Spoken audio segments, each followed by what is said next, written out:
Alrighty, welcome on in everyone, and thank you there, Chaz, for the sub. I appreciate that. Allow me to introduce you all, though, to Queen Helga. Open up the sign here.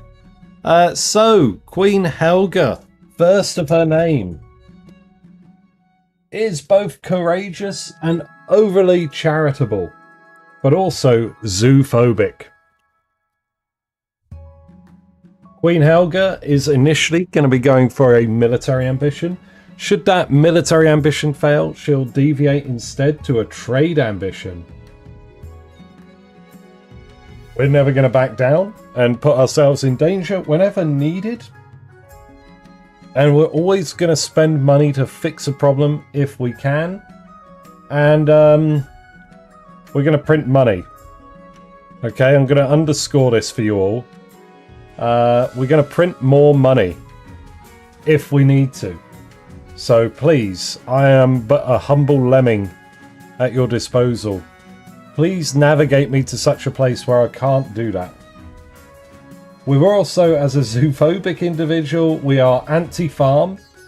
We hate animals. And we love staying at home. We don't want to go out. No crabs. No crabs! Disgusting. Counts as an animal. We don't want crabs.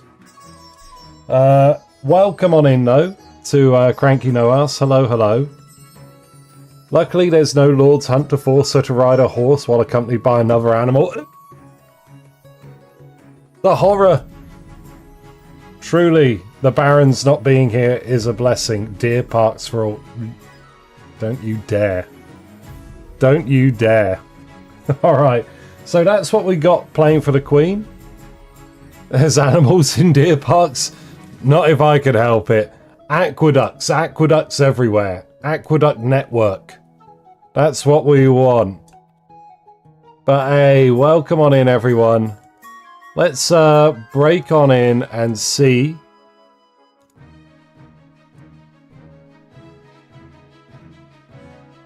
Let's see the state of the realm. Now you know the score, now you know what I'm about, what I'm doing. Hype train completed. 9 gift subs. Thank you very much. Thank you everyone for all your support. I really appreciate that. Hope you all enjoy my content. Thank you for whatever support you can give me. You just paid for another cheap game that I can afford to play on stream. Grain farms are alright then. Yeah, grain farms work. Oh yeah, did you all get your little emotes? I don't even know, did I get one? Let's open it. I got the camera as well. There we go. Okay then, alrighty. So let's break down the state of the kingdom. Furthermore, let's talk momentarily. The Pantheon Dynasty still ongoing. The Counts and the Grandees are both aspiring to get 10 military at the end of the reign, which should be good. I'm going for a military ambition, so maybe they'll get a shot. Maybe they'll get a shot. The Grandees are close. I can practically feel it. If they can prevent me ruining the economy, they might have a chance. So yeah, there's that. Looking at this though, Chiefs are close to getting their farming down, low enough to spawn a farm cult and get their third cult up and running. Trade is kind of rough. 5's our highest. Yeah, Chiefs have no goal for now, so they need farming or military to be 4 or less to spawn a cult. So it's all about rubber banding is the metric.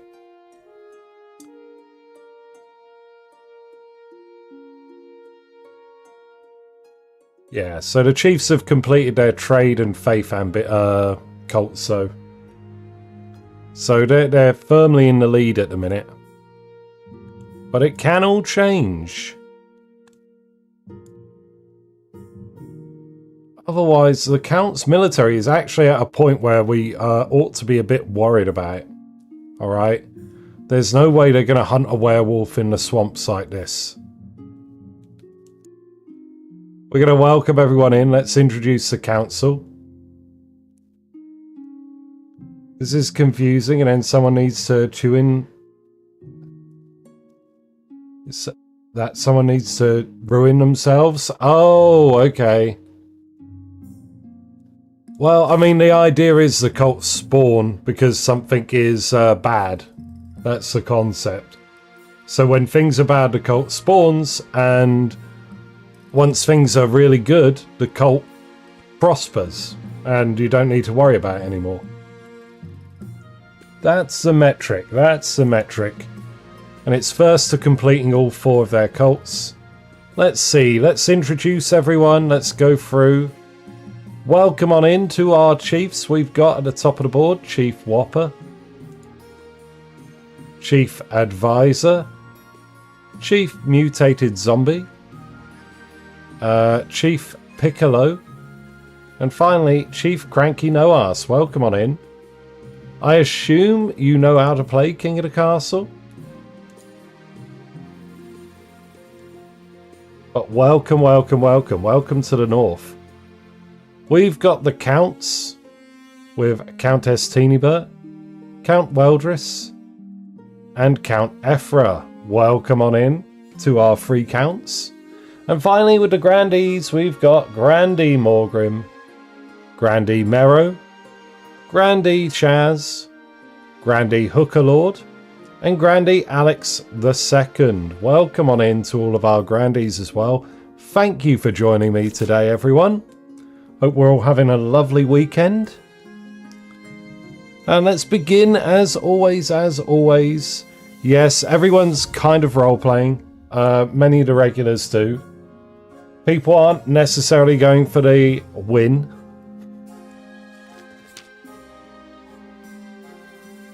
Alright, let's begin with the path to victory. Your Majesty, the history books do not look kindly upon usurpers, unless, of course, they prove themselves worthy of the throne they have stolen. When you die, how do you hope the kingdom will remember you? I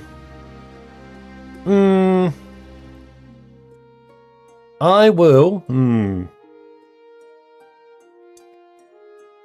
What am I doing again? Oh, that's right, military. Yes, I'm going to be a conqueror, apparently. I have no high hopes for this one. A warrior queen is sure to be remembered fondly if she wins more battles than she loses. I suggest over the next few years you focus on improving the kingdom's overall military as much as possible. Once you have an heir, I will return to discuss how your ambition is progressing. Good luck, Your Majesty.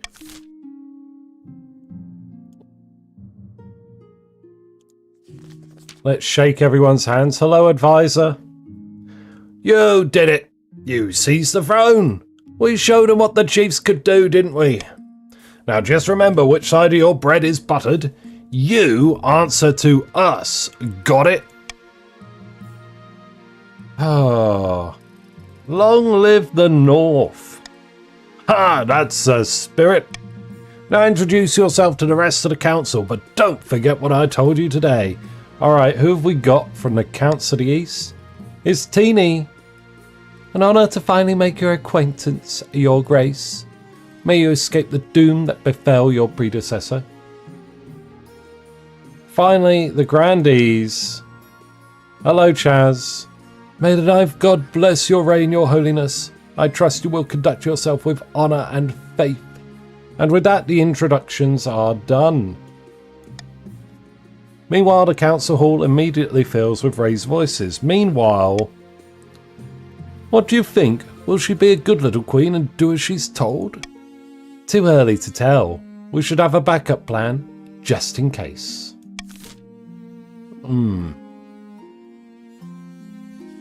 Alright then. Your Majesty, you may have won the throne from Monarch Gotthilda II, but you must still answer to the council. As is tradition, they will decide what happens at your coronation. What?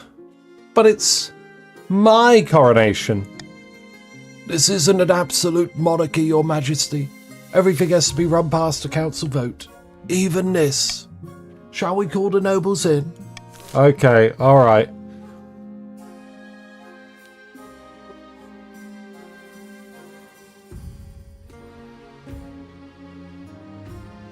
You know what?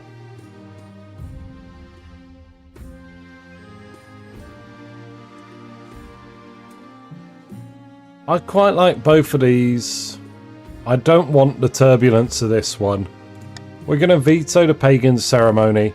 Either C or D's fine. No military parade, but food. Food is good, right?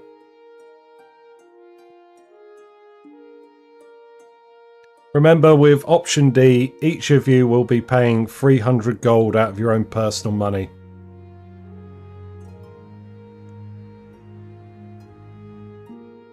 Oh. And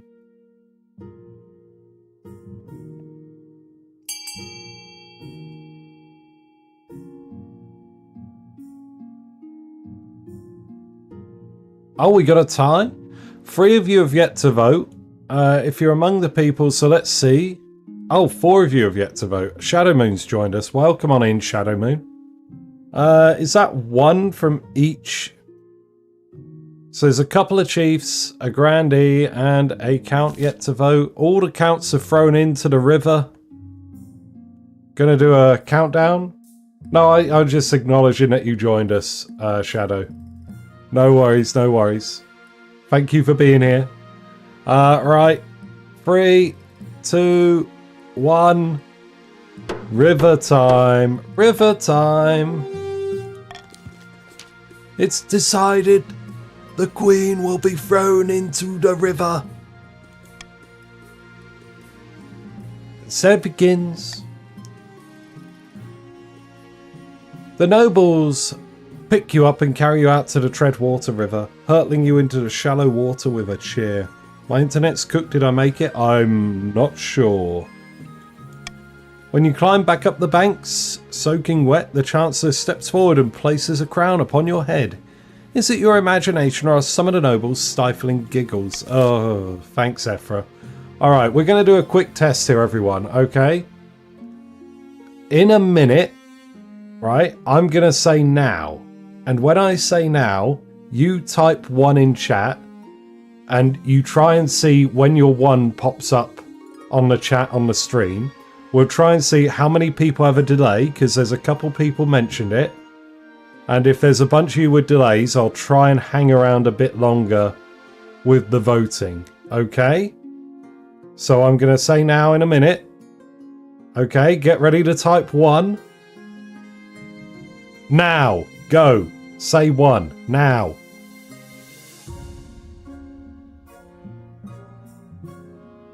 There's always 1, Wildress.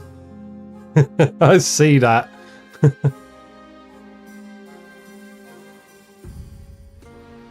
Right. Shadow Moon's a bit behind. Little nervous.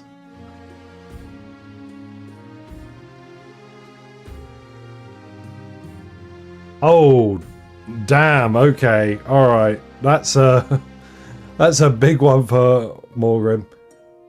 No, I think that there is some issues. Yeah. Terrible. Damn. No. So now we know. All right. I'll try and wait an extra minute or so with the votes. No problem. We'll solve that easily enough. Well, no, it's not just you having issues. Somebody else said it. So Shadow Moon looks to be slow. And if I scroll back up the chat, who was it? Mutated? If me late, it's because me lurking. Yeah, I know.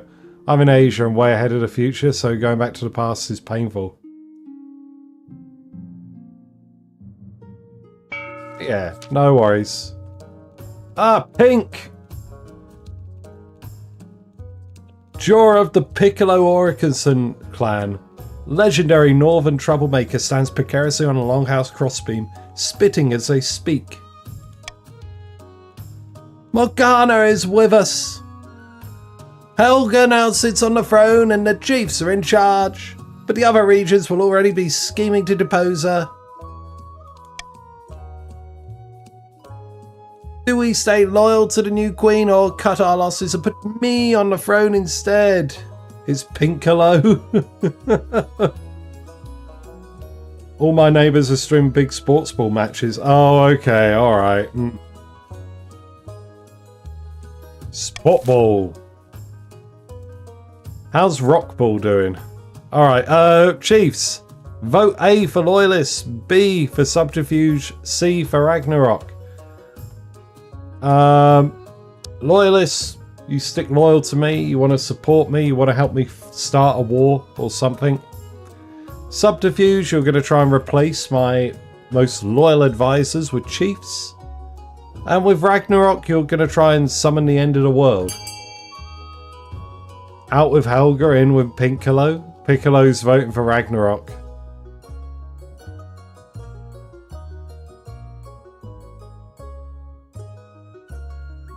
Alright, I will wait another minute for you guys. In fact, while I do that, I'll refill my drink.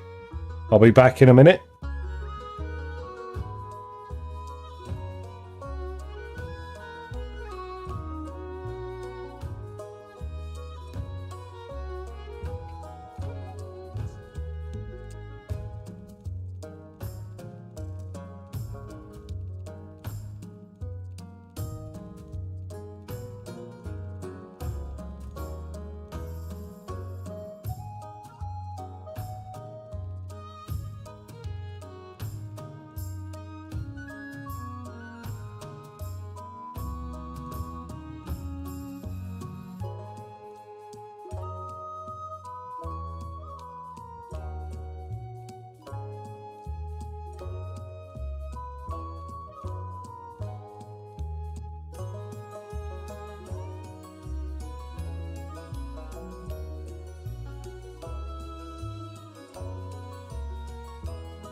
Right, I'm back.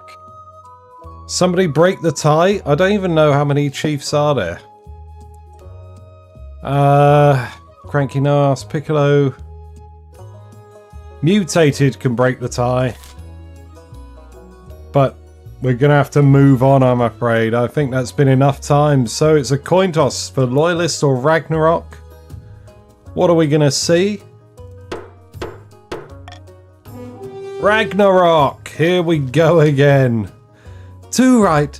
A few months in the luxury of the palace, and Queen Helga has already forgotten the old ways. Help me take the throne, and I'll always be loyal to the North. Ragnarok and roll, here we are. The chiefs plan to make an alliance with the ice giants to take over the kingdom. First, they must not be weak.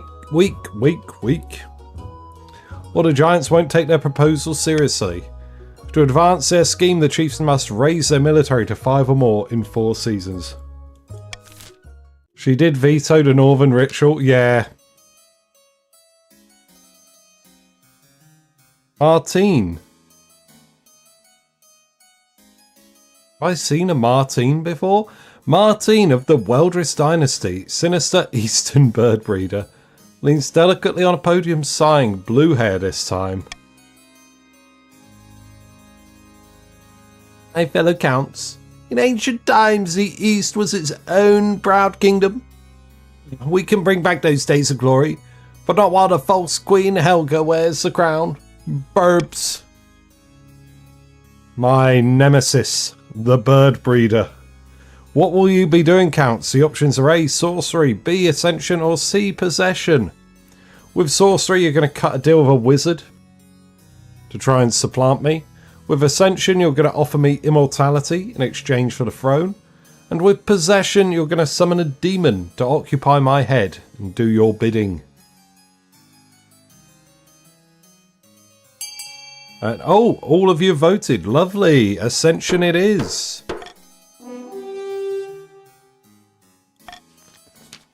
The Counts plan to induct the Queen into their secret cult and offer her immortality in exchange for the throne.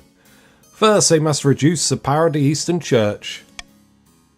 To advance the scheme, the Counts must lower their faith to 4 or less in 3 cities. Oh, wow, okay. Asimo of the Hooker Lord lineage. With golden spectacles I can barely see because they blend in with his skin. Powerful former priest stands bathed in sunshine, speaking softly. A false pretender occupies the throne while my claim is ignored. Grandees of the South, this is a stain on our honour. We must not allow it to go unanswered. Right, what's it gonna be to the Grandees? We got A, doppelganger, B, intimidation, or C, fervour. With doppelganger, you're gonna find a body double to replace me with. With intimidation, you're going to try and infiltrate the palace with soldiers and force a soft coup.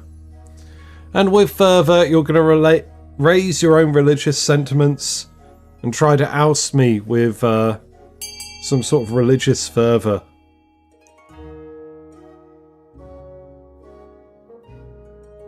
Okay, I think fervour's got it right. Yeah, there's only 5 of you, so 3 votes is a winner-winner.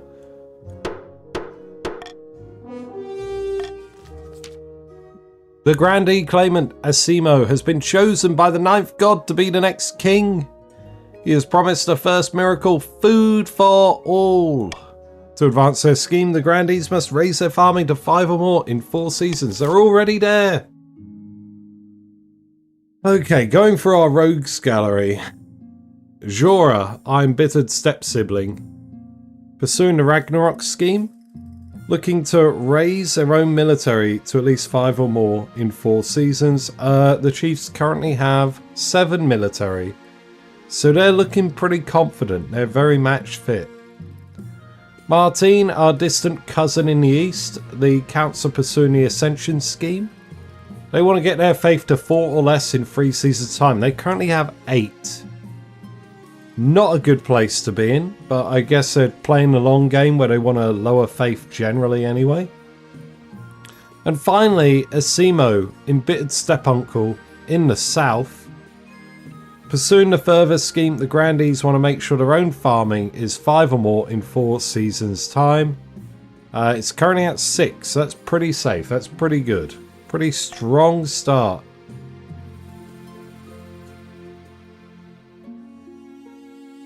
Well, if you insist, we'll have golden choice, everyone.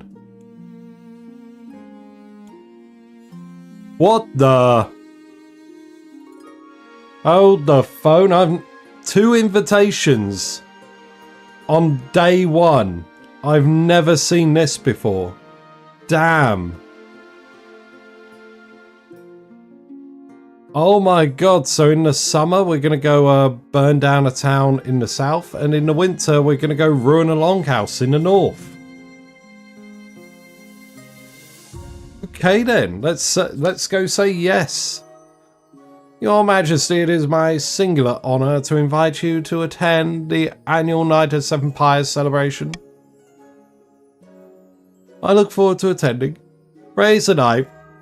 I trust you are willing to finance and organise one of the pyres. It's customary for the Queen to do so, if she is in attendance. I'll make sure this is a night to remember.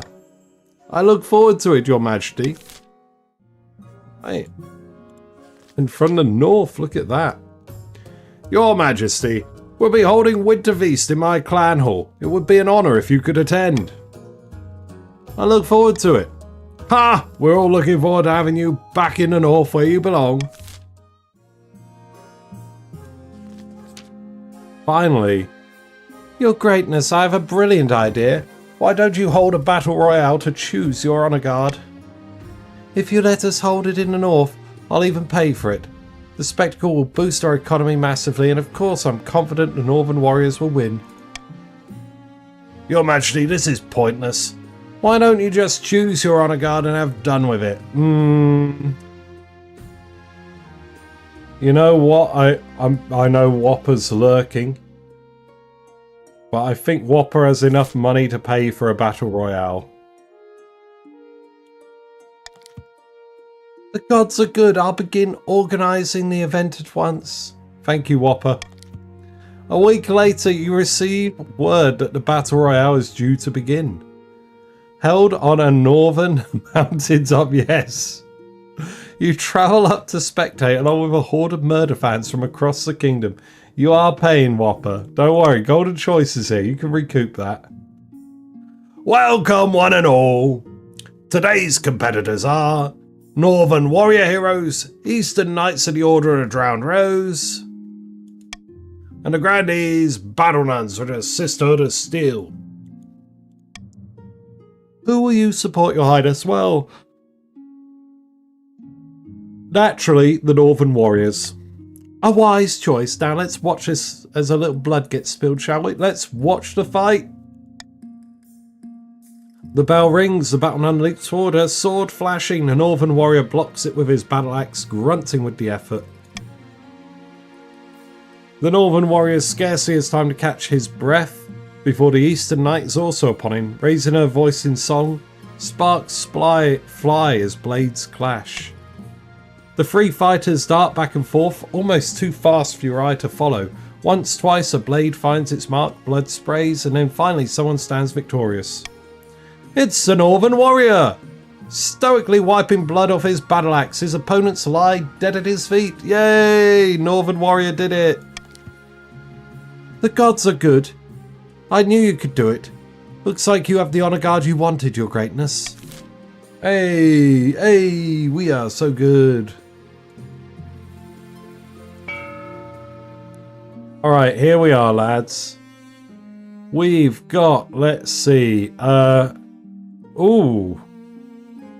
So, for the Count's scheme of lowering their faith, the Observatory will lower their faith one notch, but if you want to push against that, Cedar Cathedral would raise their faith instead. I'd quite like more military, as would the chiefs. So Ada Fortress is nice. And initially the Grandees are worried about farming. They can get it with E, the aqueduct. But F, the Grand Bazaar, would help their flailing economy, if you will.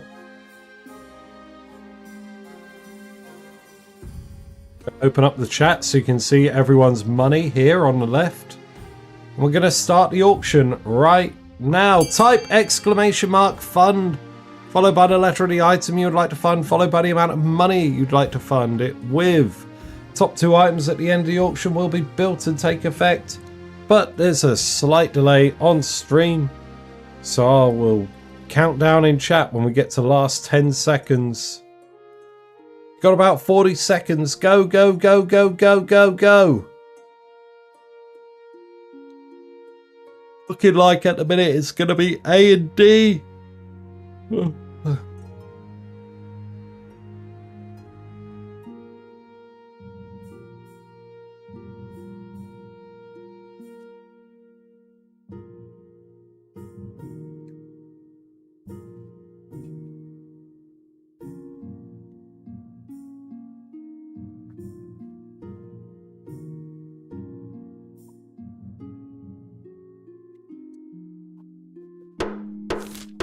There we are.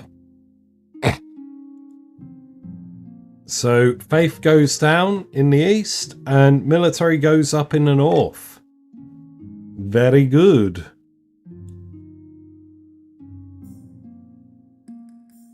Let's start with a terrible curse.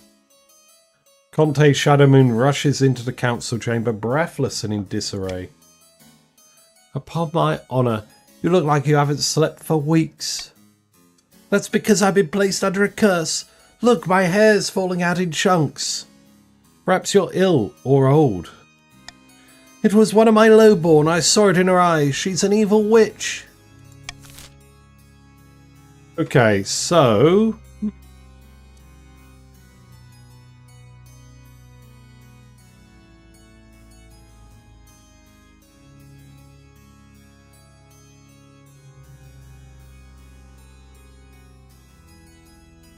she's a witch. I don't know. I'm thinking I'm going to do golden choice on C. I'll pay everyone to send Shadowmoon to the south to relax. I think that's a good sound investment right there.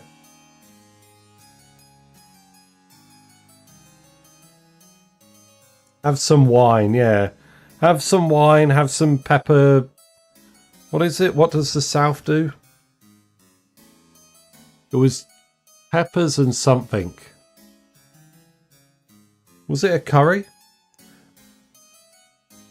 I think the counts were putting the peppers in wine.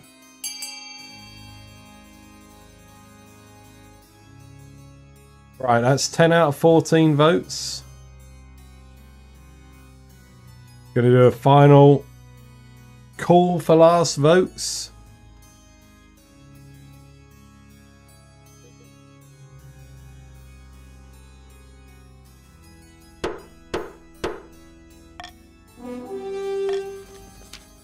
Yes, yes, that would be wonderful. A change of pace, some fresh air. Perfect. Wonderful. Be sure to bring plenty of coin. The trip is a resounding success, with Shadowmoon and their entourage praising Morgrim Moon's hospitality. The South soon becomes a popular destination for those looking to improve their house. The Moon families have reunited. Oh, they're the ones hosting it. Okay. Cool. Got you. The double moon. The moon restoration is complete.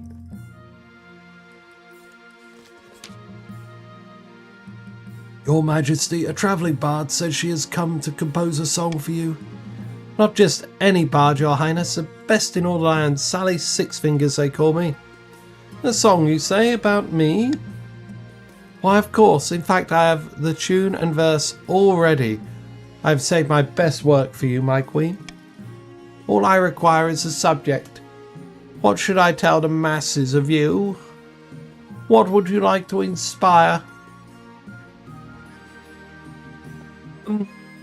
Let them love me. I will do so, Your Highness. Absolutely. Give me a few weeks and everyone will know, within the Crownlands will know of your benevolence. Pray, I need only a small payment of 500 gold for the time. A discounted rate for one as esteemed as yourself. Alright, here we go. Alright. Brace yourselves, everyone. I'm about to lose money for nothing. This 50%, it's a lie. It's gotta be a lie. Every time I see Sally Six Fingers and I give her money,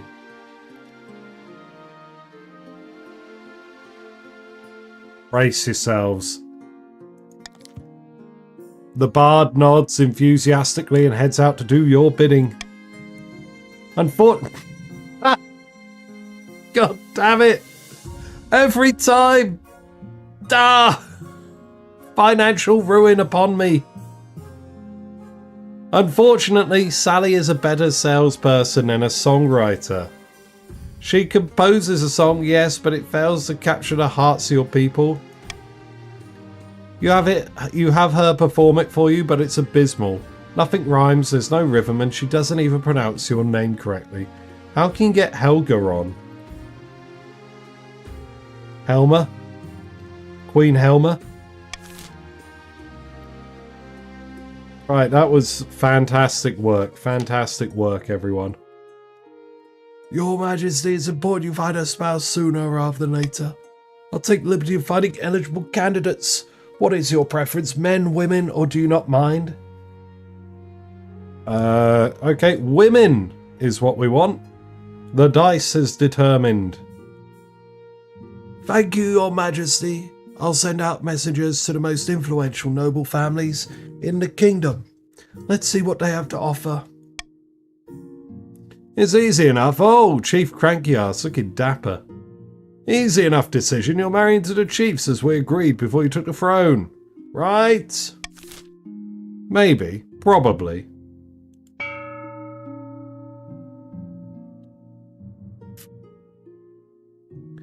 I would kind of want more money, but 300's fine.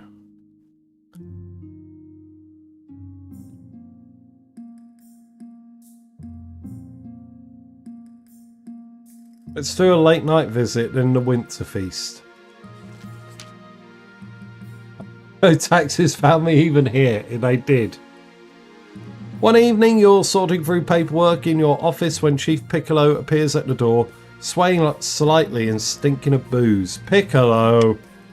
Your Majesty! So sorry to speak to you in this condition. Ninth above, man, you're drunk. Guilty as charged. I just need to tell you, if the Archbishop asks about what's happened to his hat, tell him I'll pay for a new one. I was desperate and the privy was occupied. Who asked about this event last week? He stumbles away, knocking over a priceless vase. You make a mental note to charge them for the damage. It's surely not a coincidence that the Archbishop arrives at your throne room next day looking even grumpier than usual and hatless. Your Majesty, there is a plague afflicting this kingdom, and a curse more powerful than any wizard could cast. I speak, of course, of alcohol. People are spending their evenings in alehouses rather than in prayer. We must ban this vile vice.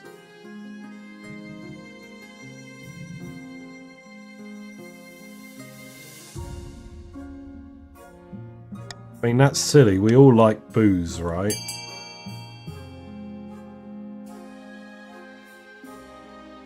Shall we tell Archie to go do one? Or shall we go along mildly?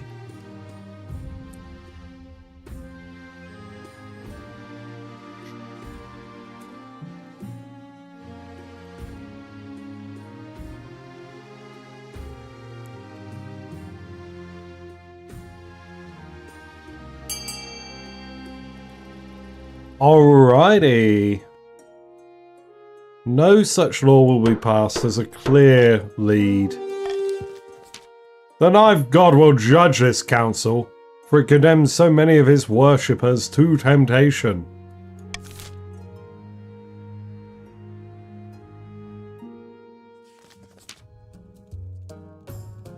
After weeks of leading your baggage train along perilous mountain roads, you finally arrive at the snow-swept clan hall of Chief Advisor.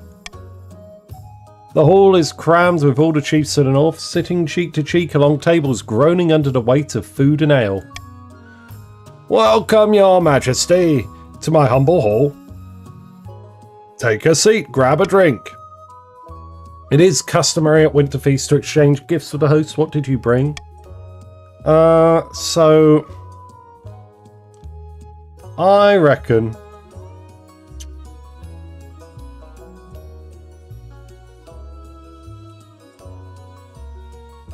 I would spend a bit more. I think a champion warhorse. We'd bring a champion warhorse. Silk pajamas is middling. Look at that beauty. A fine addition to my stables. Thank you, Your Majesty. After that, the feast lasts long into the night. The fires roar and the bards sing songs of the old days. A lake of ale is consumed. A couple of hours in, you are.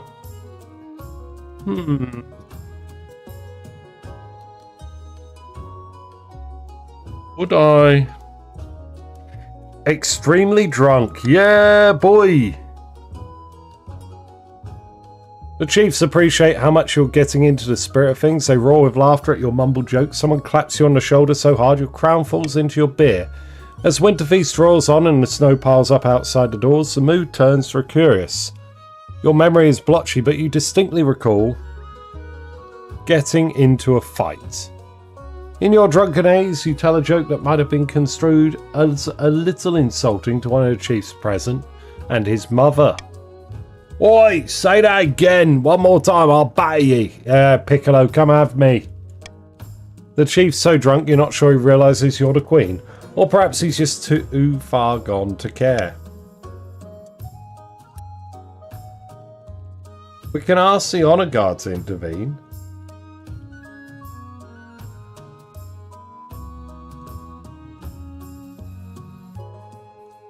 Do I get something special for having a chief honour guard? Whoa. Courageous? Yes, okay. Yeah, you are right. Yes, I will go myself. Accept the challenge. The whole clan hall grows hushed as you stand up and ball your fists for a fight. Then with a roar they surround you both and begin chanting, fight, fight, fight. You have not, they'll egg you on. Oh, okay. Ah. Alright. Okay. Next time we'll look at it. We're going to fight honourably. You throw the first punch and Piccolo absorbs it with a grunt. Then he punches you back and everything goes dark. You're revived by a splash of cold water. The chiefs are clapping you on the back, congratulating you for fighting honourably, even if you did lose.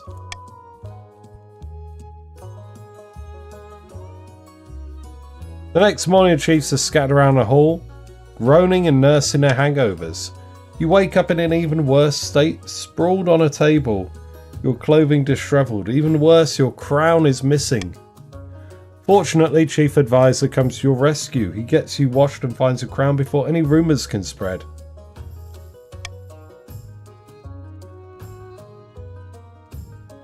Thank you, Chief Advisor.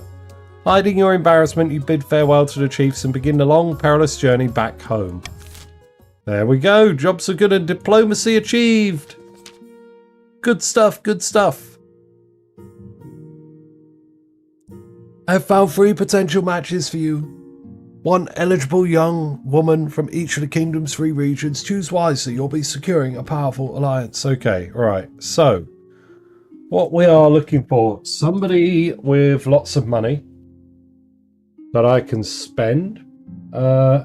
Somebody that's brave, courageous, knows how to fight. And somebody that also hates animals.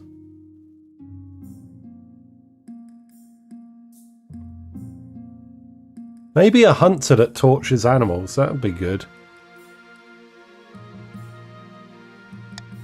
Chancellor leads you to the Great Hall, where they've arranged 3 portraits on easels. For now, each is covered by a cloth. Alright, let's see them. They whisk away the cloth from the first portrait. This is Mag, firstborn daughter of the northern mutated zombie bush clan. Typical northern lass, big, brawny and honest, in the same way an axe to the face is honest. She keeps a company of witch women and god speakers who've taught her mysterious secrets. Had a bit of controversy a while back when her clan hall burned down. Apparently the peasants were to blame. Big, brawny and honest. Likes witch women and god speakers.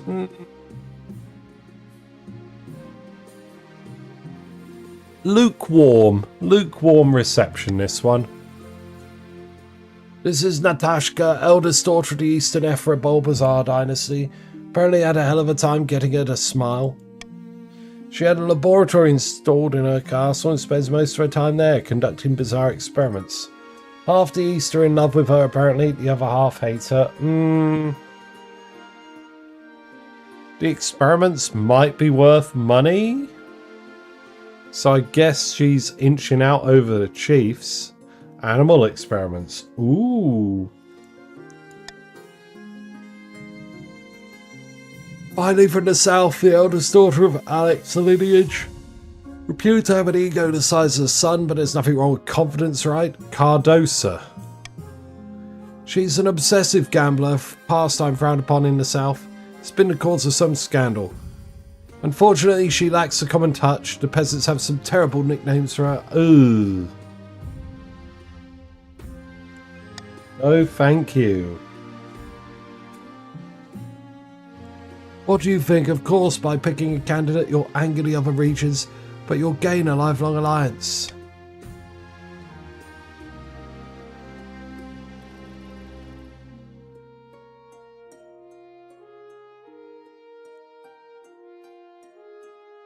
Made my decision. Natashka of the East. I shall make the arrangements. There we go.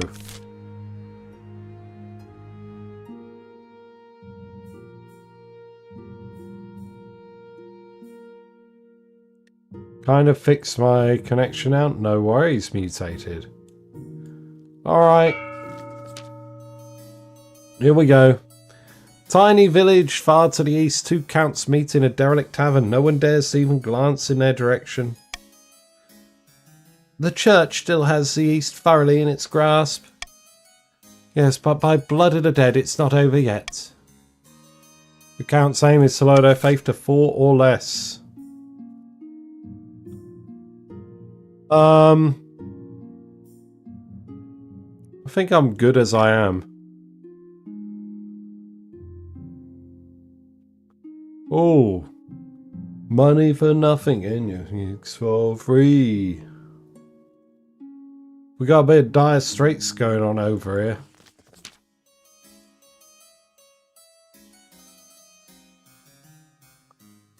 Your Majesty, we're broke. We can't even afford to pay our sweepers. The capital streets are overflowing with trash. What can we do? Fortunately, Countess Teenybert has offered to lend us a hand. The East is with you, Your Grace. If we can help this beautiful city, we will. Oh, Teeny!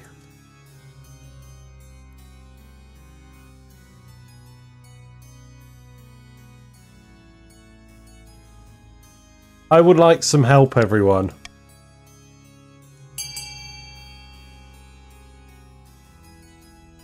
Help me. Help me.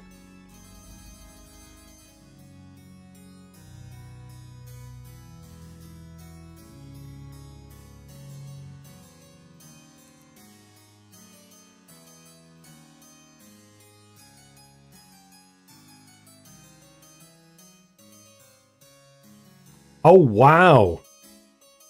Everyone's voting for the counts to spend money. How many votes is that? That's all but 2 of you. Okay, I think that's good.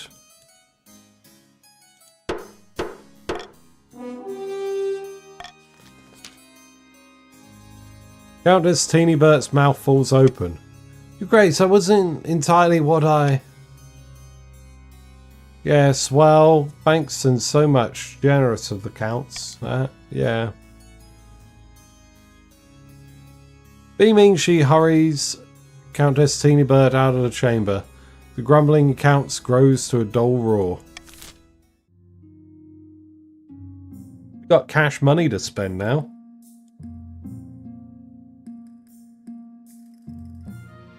Yeah, I'm pretty sure that was meant to be the treasurer. Oh, yeah, clip it. Clip that. There we go. I pushed a button to clip it.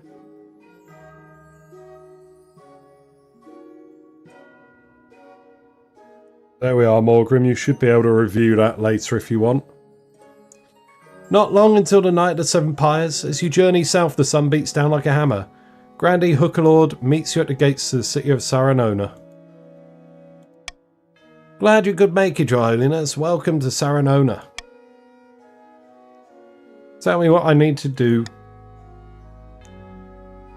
Each of the pyres is an effigy of one of the 8 gods consumed by holy flame. Your role is to provide the surrounding entertainment and pay for the night's spectacular climax. But first, which of the deposed gods' effigies do you want to be responsible for burning?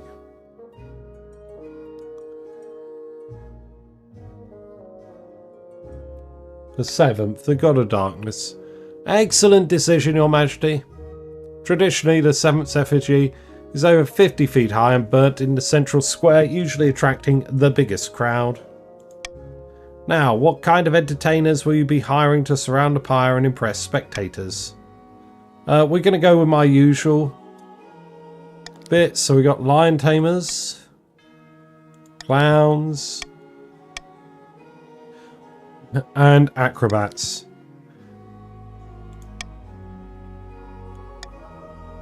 Your work is not yet done, Your Majesty.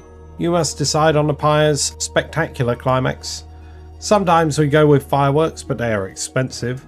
The black powder must be sourced all the way from Kerf. Lion tamers. Oh, Christ, actually. That's a good point, Piccolo. I got so... I have a default set I always do, just because it matches the Buggy the Clown crew from One Piece. Lion tamer, acrobat, and clown. And it's just a bit of a meme in my head. But it's unfortunate. There you go, there you go. Put an asterisk next to my name if I win this one, alright? We technically broke RP. Ah, we're doing the meta. A less exciting alternative is the top of the effigy over like a falling tree. Obscene fireworks, obscene fireworks. Wonderful, Your Majesty. Your pyre will culminate in a stupendous fireworks display, unlike any the world has seen before. I will make the arrangements at once. I can't wait. Soon the night of the 7 pyres is upon you. The streets of Saranona are crammed with merrymakers. As the royal stagecoach makes its way to the town square, the citizens greet you with cheers and tossed roses.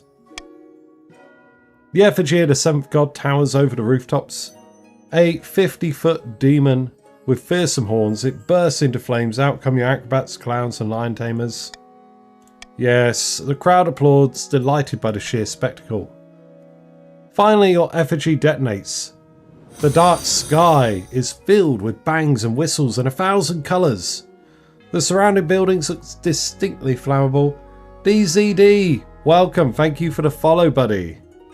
Hopefully nothing will go wrong. 65%, nothing can go wrong. Wow, it actually didn't go wrong. Oh, good. That's good. That's good. That's what I thought would happen. Yes, absolutely. 100% confident in this one. Fortunately, no spray sparks catch anything alight. Thank the stars you didn't want to be known as the queen who burned down Saranona. It succeeded, yeah. The next day you wait anxiously to hear how the south reacted to your fiery display. Congratulations, Your Majesty. All anyone can talk about is your spectacular pyre. Everyone agrees you honoured the 9th god and put on one hell of a show. Excuse my blasphemy. Always a pleasure. Thank you, Your Highness. You can come down someday for another night of the 7 pyres. We did it. We're good. Your wedding to Natashka is naturally the talk of the kingdom. Nobles and peasants alike travel from across the realm to attend. For a week and a day, the capital is one giant party. It feels as though you're the only one not taking part. Instead, you're getting ready for the ceremony. Soon enough, you're standing in St. Bertrand's Cathedral with Natashka at your side. Do you take this woman to be your lawfully wedded wife?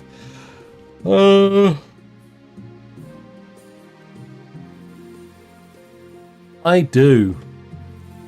Then I pronounce you queen and wife. After the wedding, of course, there's a feast, and after the feast, a dance. Your new wife, Natashka, refuses to dance at all, preferring instead to brood in the corner. By the time you find yourself alone with Natashka, it's past midnight and you've never felt more tired.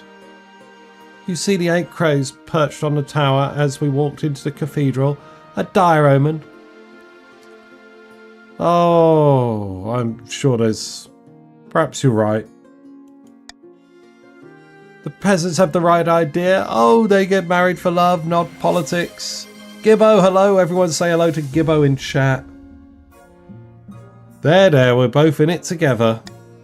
You comfort Natashka long into the night, listening as she expresses her doubts and fears. As dawn breaks, she falls asleep on your shoulder, exhausted.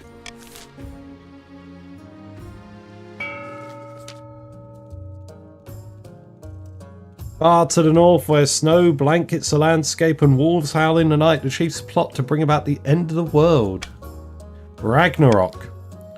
Praise Morgana! The talks of the ice giants are going so well they've gifted us a new patch of fertile land in the northern valleys. The gods are good. With luck, this will be the foundation of an alliance strong enough to rock the world. Aye, the ice giants are a formidable ally, tall as a building and limbs like tree trunks. And those southerners don't know how to fight them like we do. But first we must offer something the giants desire. A whole kingdom's worth of pillage. Just what I was thinking. If we fill the kingdom with bountiful goods and plunder, the giants won't be able to resist.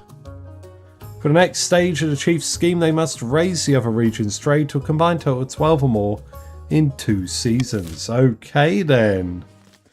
Currently got 9. They need to find 3 extra trade in those 2 regions.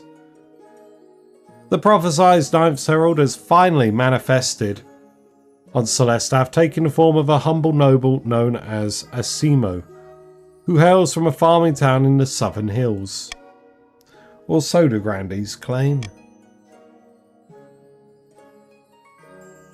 Peasants all over the south are flocking to you, Asimo. I knew you could do it. Praise be to the 9th God. Praise be, but this is just the beginning. With him on our side, we'll capture the minds of common folk and lead a holy crusade against the false queen. People still need a push, however. With just the right amount of chaos, the peasants will take up arms and die for you. For the next stage of their scheme, Grandees must lower stability to 4 or less in 2 seasons. Oh, we are good. We are cooking.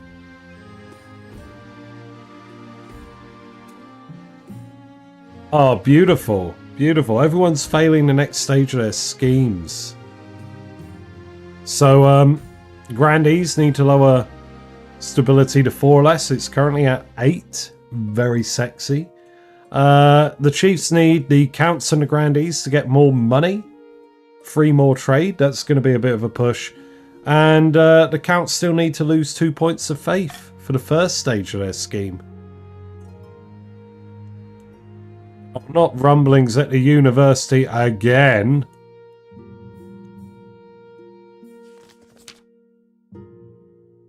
Your Greatness, the north is riddled with forgotten ruins.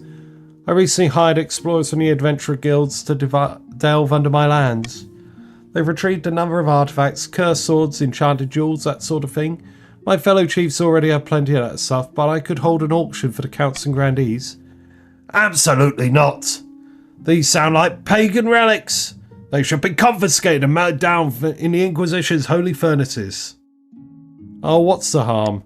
7 hells, that's the harm. Let's see if the council agrees. Ooh. I think Whopper wants money back, right?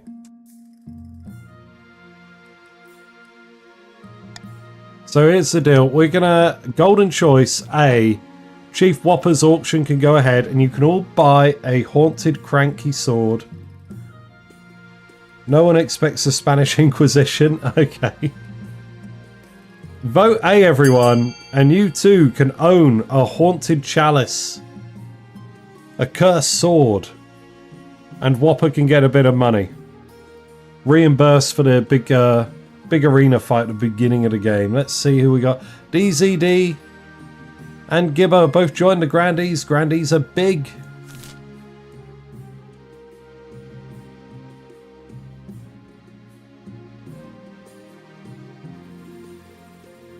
All regions basically stuck. Yeah, pretty much. Pretty much. That's the way it is. That's the way it be. Morgan's like, no, we gotta burn these relics. Can't be letting this. Haunted relics are pretty cool. Alright, that's 3 outstanding votes, but I think that's everyone then.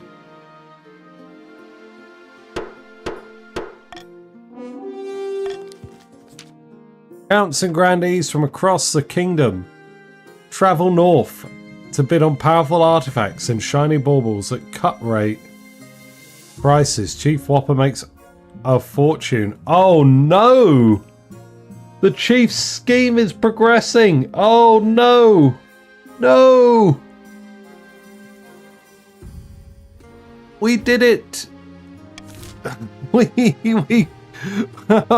in a single action. Okay, all right. Oh no! I was so cocky. Helga, I've come to ask a favour. I recently purchased a very rare reagent for one of my alchemical studies. A small vial of Tajoran frankincense. Lamentably, it's been delayed. I was buying it from Grandee Gibbo Nexus III. Could you ask him about it? Okay, yeah, we'll look into it. Gibbo, come here. You summon Grandee Gibbo III to the council chamber the next day to talk in private. Greetings, Your Majesty. What can I do for you? I hear you have something for my wife, a Tarojan thingamabob. Alas, I cannot give you the frankincense just yet. I was led to believe that the frankincense was to be used in a holy ceremony, as it is regularly down in the south. But recently I've heard disturbing rumours that your wife wants to use it to conduct devilish rituals and experiments not sanctioned by the ninth god.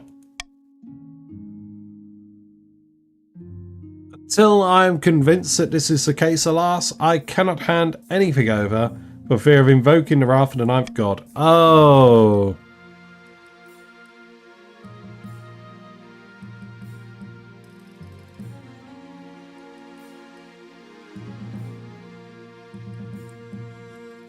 Oh wait, we can fix this with coin? Right, that's me all over. I like spending money. Would some extra coins persuade you to part? I'm afraid I cannot be bribed, Your Holiness. Frankly, I thought you to be above such tactics. Oh, right. Okay. Give me the frankincense or you'll know the meaning of holy wrath. Alas, you cannot threaten me, Your Majesty. The wrath of the ninth god would be far beyond anything you could muster. Right. The flopper is doing bad things. I've had enough of you. Off to the dungeon. Your Highness, you can't be serious. Yes, I can.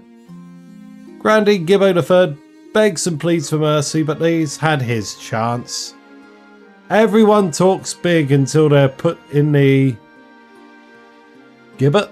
Is it the gibbet? The little cage thing that hangs from a ceiling? A few days in a dark cell is enough to change his mind. Natashka receives frankincense before the week's end. She is most pleased with it. The gibbet, yeah. The Gibbo gibbet. Meanwhile, the other nobles clamour and grumble about the unlawful arrest. Oh dear. Everyone's a little bit grumpy. Gibbo III has been imprisoned. Gibbo IV joins the council. Salutes in chat, everyone. We've got a fourth.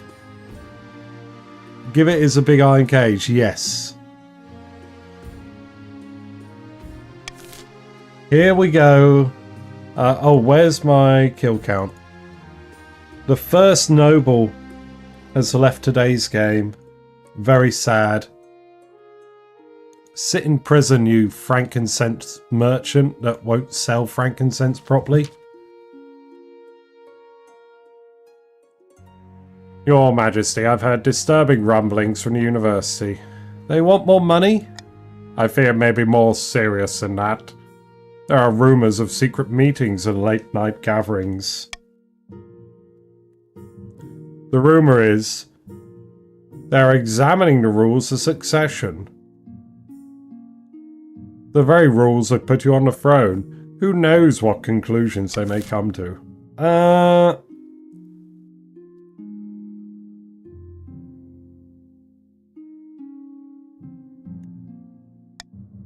I think a spy, we can spend money. Where is the list? Hold on.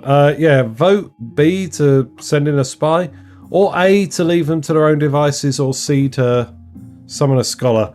The list of the noble traits is underneath on the channel, but I can also bring it up on screen. I'll bring it up when we've done the vote, though. Oh, did Gibbo roll? A 9, a noble's noble. There you go. Thank you, Teeny.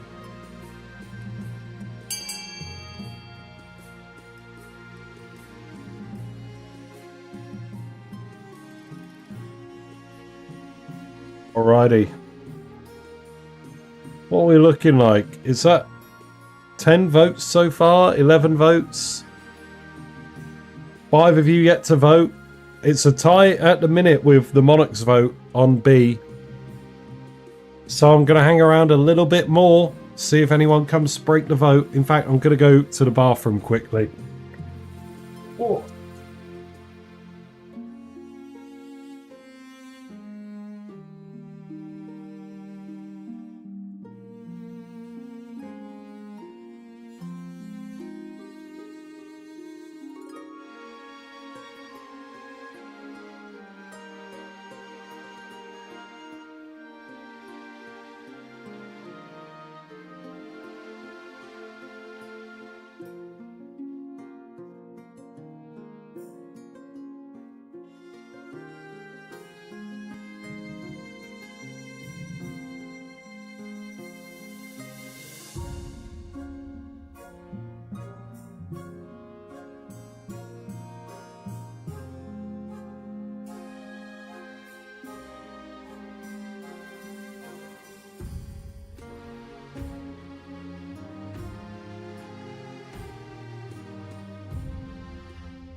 Alrighty, what are we? Oh, okay.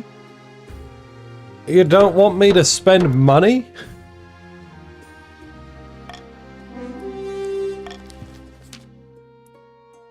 Scholars at Quail University are left to their secretive work. Rumours grow that the Queen's legitimacy is in question. Oh. Not the bloody scholars again. Alrighty, so...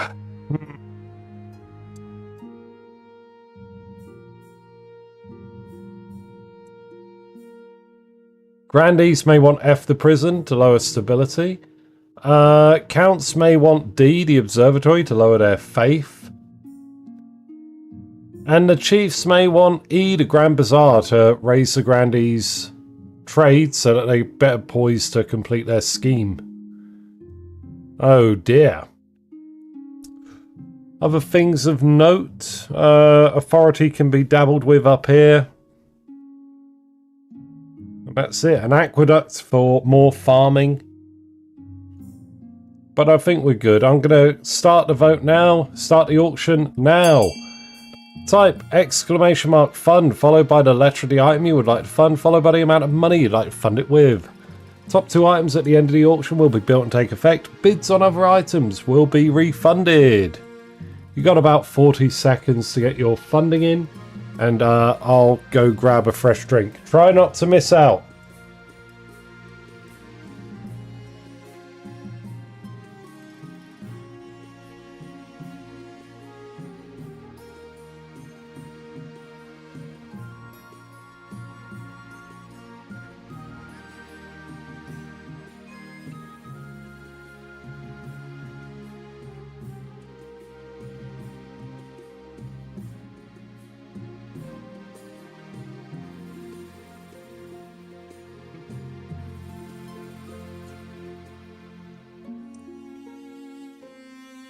Alright, I'm back, and it's nearly over.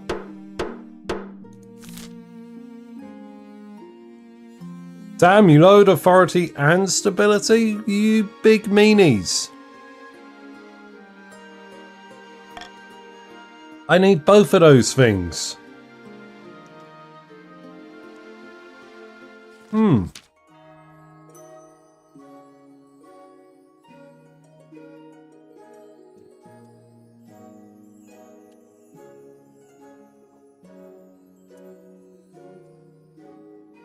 Hold on a moment, I'll just drop something on the floor.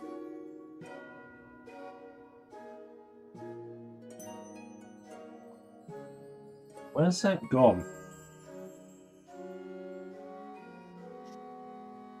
Right, so hold on. Whoop, whoop, whoop.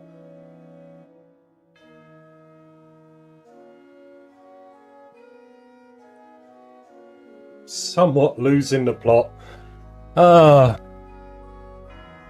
Actually, this is great cult fodder. Can we say things across sessions? Yeah, pretty much. Remind me of it. The harvest in the south has been an utter disaster. Look at this turnip. Ooh. Let's see it. Turnips are fine. Turnips aren't animals. The turnip is riddled with rot and twisted into the grotesque shape of a skull.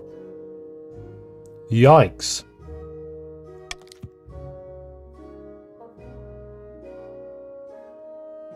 After harvest is like this. We need help if we're to get through the winter.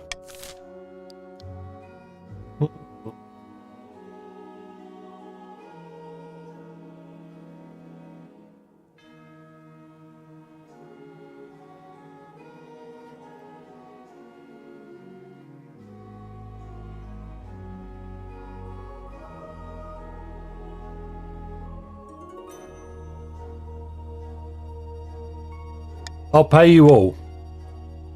Pay you all to help out the grandees, okay? C for golden choice. Let's help the grandees survive.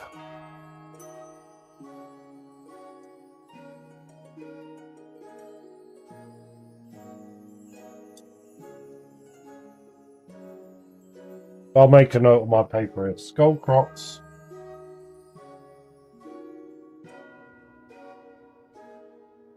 Scroll turnips in south.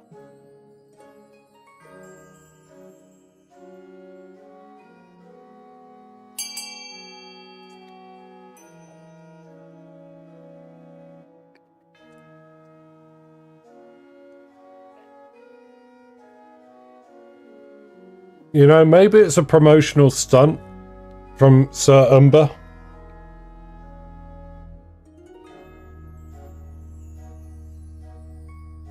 He's like, come, look, I'm the guy from the turnips, join the army.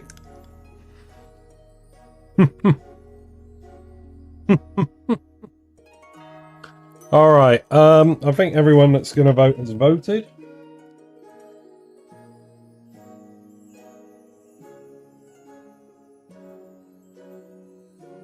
Boom, boom.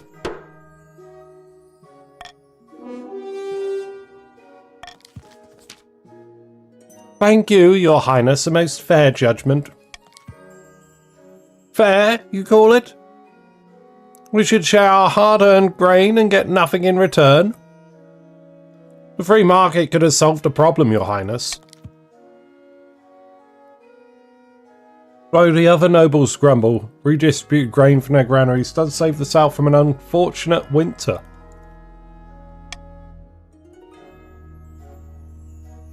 The mystery of the skull-shaped crops goes unsolved. Southern soothsayers warn of a terrible omen.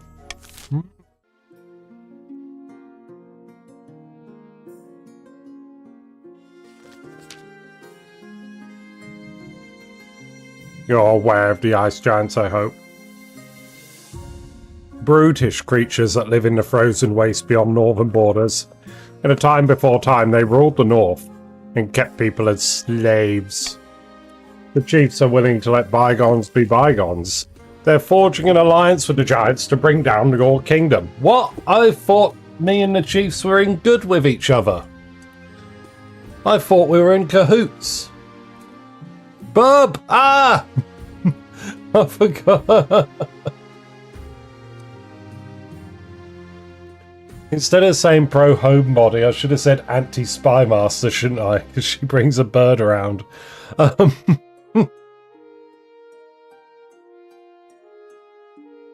They're all mad. My intelligence suggests the chiefs have offered up the kingdom as plunder for the ice giants when the time comes. Do ice giants count as a sort of animal, Your Grace? I'd probably want to avoid them even if they weren't animals, you know? But I think they are kind of. It's not often I say this, but a kingdom's strong economy is a problem. Even ice giants sense a lucrative opportunity. Oh, can I tank him in, tank the economy? That would certainly be one strategy, yes.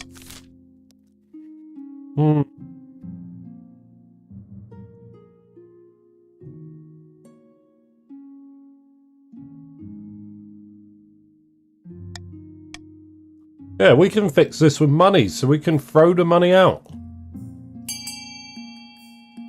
Easy. We bribe the ice giants to stay up in the north.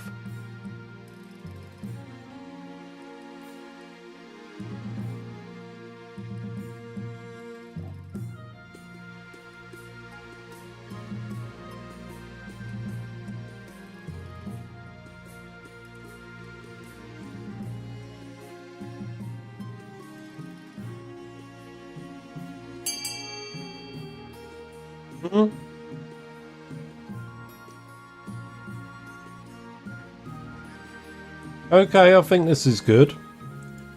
I think we're good here.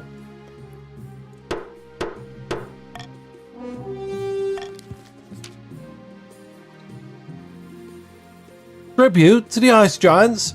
Have you lost your mind? Yes.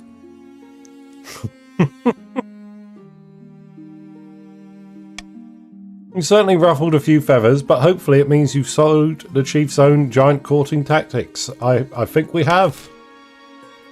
I think we're good.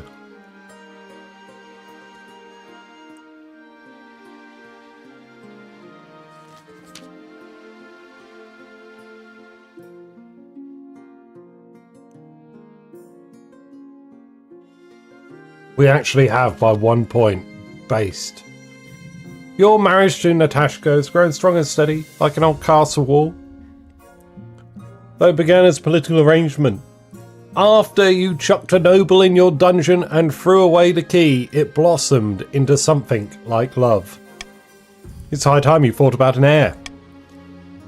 Congratulations were in order. The royal wedding was a magnificent affair. But something's still missing. You need an heir. You need someone young, someone whose loyalty is assured. I starved to death in that. Yes, you did. A child of Aaron will do the trick, even if they're a bastard, or the youngest of our many cousins. My wife and I will have a child together. The traditional method. No one will object to that. I'll arrange for you to take a month off from ruling so you can get down to business.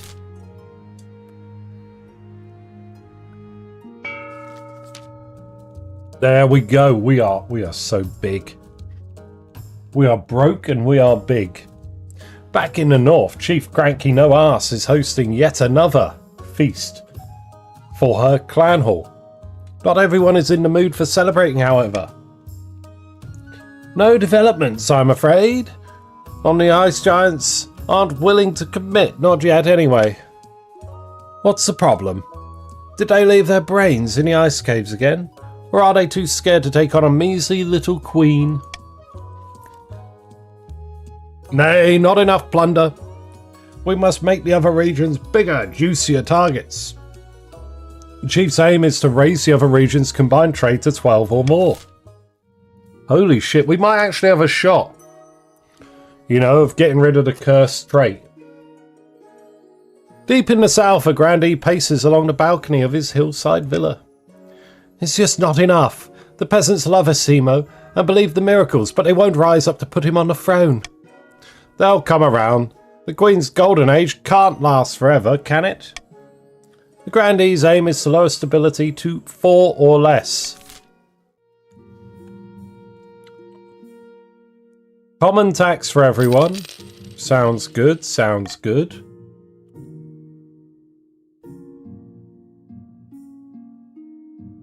Dear. Oh no, okay, let's start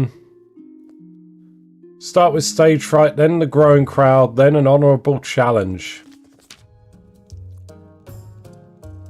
Your Majesty. Ah! Bird.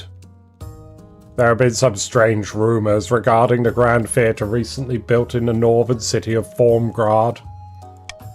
People are saying that an unscheduled play is performed there at midnight, that anyone who watches it will die 6 days later. Several deaths have already occurred. Sorry, did you say 6 days? By the old gods, your majesty. I went and saw that midnight play out of idle curiosity. That was for 5 days ago. Well, it was nice knowing you, advisor. Ah, this council needs to do something. Save me.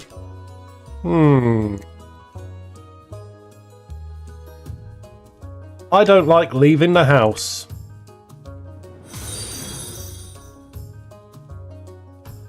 Ooh. Courageous, I mean, that is, okay, that's a part, but we were also don't like going outside. So, we ain't, no, we're not going. Why would I go and watch some horrible thing? Do something else.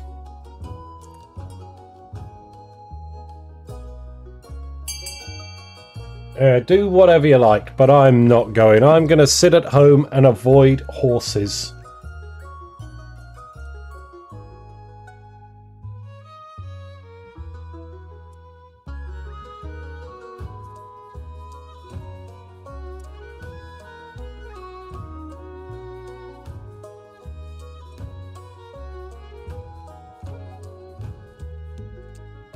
I see the lead vote at the minute is to just ignore this and pretend it's not happening. That is good. Oh, finally, somebody wants to set up an exorcism. No, we're going to ignore it after all. It's, Al Cream wants to go to war and don't ride horse. You know, listen. I don't need to go to the war. I just need to declare it. Alright, that's how it works.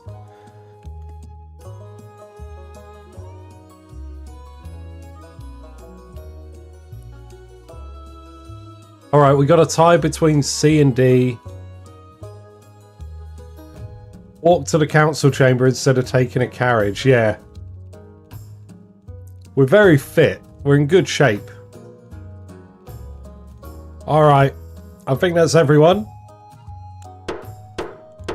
And you know what? Yeah, we'll send the High Inquisitor. I will not let you down, your majesty. I'll take a full team of my best Inquisitors. Deploy Inquisitor SEAL Team 6. When High Inquisitor returns from Formguard, she looks exhausted, but triumph gleams in her eyes. It was as I expected. A demon had made the theatre its nesting ground and was possessing the actors. With holy water and incense and the ringing of sacred bells, we drove it away. It succeeded, yay! I'm still alive, thank you, High Inquisitor. I can't believe my luck. Chief Advisor II died a week later by falling off a horse. But everyone agreed it probably wasn't demon related. The horse seemed like a God-fearing beast. I told you! Stay away from horses! But did you listen? You didn't listen. And our advisor is dead. Advisor II will join the council. Praise Morgana? Yeah, oh wow, maybe you weren't God-fearing enough. Advisor, salutes in chat, everyone, for our fallen advisor. I will... Where's the kill count? There it is. Kill count risen to 2.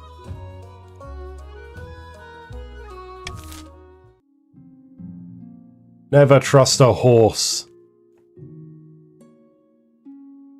Right, a growing crowd. Your Majesty, something is definitely happening in the university. People are massing outside the Library of Old Law. People in the university? Surely this is witchcraft. It may be, or worse, they may be being educated. Ugh! The law is too precious to leave the scholars or the people, surely.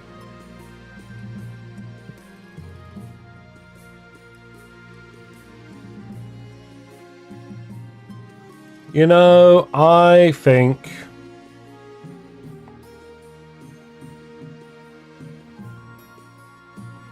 Gonna arrest a scholar, right? I'll pay you all to arrest a scholar for me. I have a lot to say about never trusting a horse, but I'll let it slide since it's Queen RP. Yeah, that's the gist. Like, horses should be fine. IRL, okay? There's a bit of theatre. Please vote C for Golden Choice.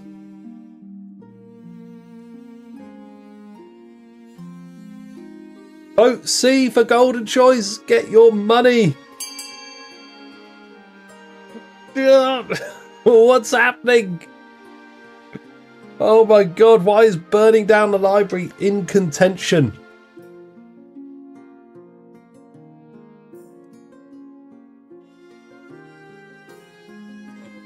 But yeah, theatrics are here. Bit of panto. That's all. A lot of things get said in jest.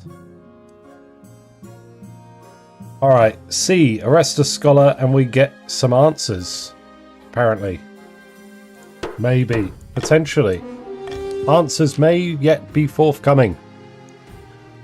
A likely looking egghead is found and dragged into the dungeons. His moans and pleas for ink and paper can be heard well into the night. Thankfully, things around the university do settle down. Okay. We've literally abducted a random guy. We are so good at enforcing our law. 2 random people have fallen into our dungeon. Your Highness, this lily-livered loiter sack has besmirched my honour. He spread rumours that my sword is a fake. Is it one of those magical curse swords from the north? Why, no, it was once wielded by St. Bertrand, of course, back in the 4th century. And which lily-livered loiter sack are you talking about, Morgrim?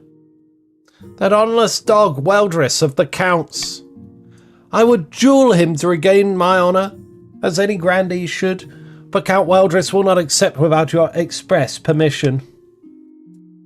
Now hold on a minute. This is a matter of respect. We can't be duelling in Queen Helga's throne room without due process. You're a coward, Weldris, and you may as well admit it now. Well, your sword is clearly a fake. I've seen older swords in the quenching vats. Oh, Weldris, yeah. I've had enough. Arrest both these. No. Oh, could I? That would be 4 frivolous arrests to chuck into the dungeon. Tempting. We're definitely leaning into the tyrant. It was a gift from a well-experienced swordsman I met in a desert. Look, Paper, thank you for the follow. Have you joined the game? Hold on. There you are. Look, you're in the counts. Welcome aboard. Nice veil. Okay, you may duel. I kid about the dungeon. Morgrim grins wickedly, drawing her sword. Aldris sighs and rolls his eyes before unclipping a pair of small, jagged daggers, swirling them in his fingers. Okay, so Morgrim has the range advantage. The duelists circle each other before Grandee Morgrim steps in for the first move. Weldris jumps backwards, batting the sword away. The second strike comes straight after, but this time it's a feint, and as Weldris moves to defend, Morgrim twists and redirects her attack. The sword cuts cleanly through Weldris's clothing, who howls in pain. With that, Grandee Morgrim steps back and bows deeply. Morgrim, yay! First blood, I win. Bravo, nicely fought, nicely done, well done. Good show, everyone. The court returns to their business. Morgrim and the Grandees view your sanction of the duel as respecting their customs and are clearly grateful. Grandees becoming my greatest allies, apparently.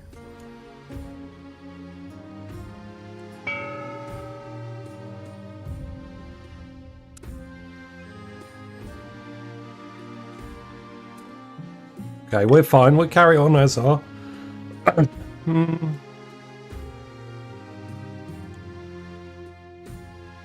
What the hell is that? What the hell is it? What's happening? What is this? Do I know this one? Do I just not recognize the name? What is that? What am I looking at?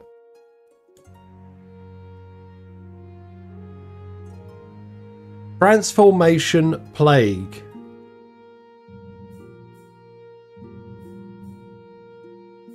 Let's find out. Do I recognize this?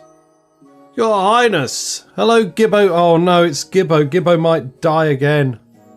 Your Highness, dreadful tidings from the south. Some of our finest soldiers have come down with us. Why? Why? Why is it the military? Why is it the military, Gibbo? Why? Why is Gibbo here, ready to die again and become the fifth? And why is it military when I've got a military ambition? Some of our finest soldiers have come down with a strange sickness. Only soldiers? Yes, the plague is confined to only members of the fighting forces. Oh no. At least 200 soldiers have sprouted tiny extra limbs, or even stunted and misshapen heads.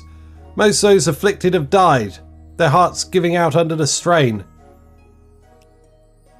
Oh, 2 military points. I can't afford this. Why is this happening? Crashing out a bit. It's some kind of dark magic at work here, Your Holiness. I shall assemble the council. I have no idea what's happening. I've actually not seen this before. Is this a... Has anyone seen this before? Has this been in the game, or is this one that got unlocked with the update a while back?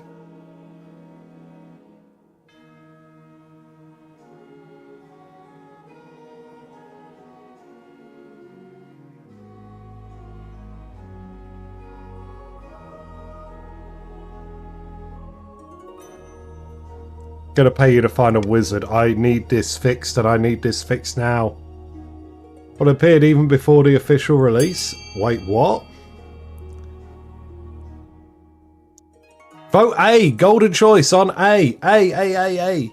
Old event, just a branch rarely taken. I don't think I've ever seen it. It happened because you ignored the turnips! I didn't do anything to sort out the turnips. Why are we feeding the creepy turnips to our soldiers? Oh no, no, no, no, no, no! Skull turnips, yeah. Papa, Ace, welcome on in. Who else has joined? Looks Papa. Hello, welcome to the Counts. Ace is in the Grandees again. Who else has joined recently? Nobody. I think that's everyone. Welcome aboard. And Looks Papa, thank you for that follow. We play every Sunday at the minute with King of the Castle. Wizards are a fickle bunch, Your Majesty, and never stay in one place for long, but I'll see if I can track one down. After searching across the land, Grandee Gibbo Nexus IV finds a wizard named Gordius who is willing to investigate the matter, positively eager in fact. He sends you a flurry of letters placing the blame for the sickness on a kind of cursed ore extracted from a particular mine in the south. Ploughshares made from the ore were causing the afflicted crops, while swords and armour were to blame for the transformation plague. Gordius promises to travel to the mine and find the cause of the magical sickness. He will report his findings to you personally. Wow, Gordius is really on it with this one.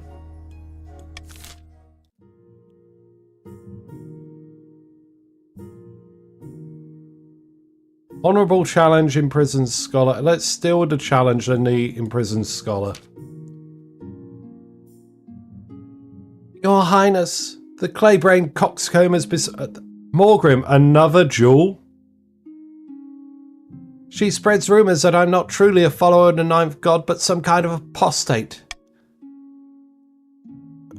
Which clay-brained coxcomb are you talking about?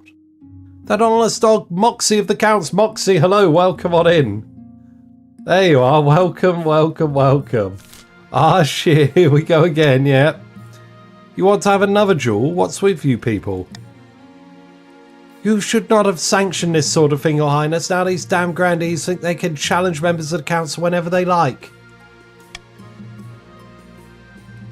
Have you no honour, dog? A duel is the only proper way to settle a dispute such as this. Now hold on a minute, this is a matter of respect. We can't be duelling in Queen Helga's throne room without due process. I joined and create chaos already, yeah. Sir Umber has been on my back lately, yeah. You're not a coward. You're a coward, Moxie, and you may as well admit it now. Well, your piety is clearly just for show. It's an act to get the peasants to like you more.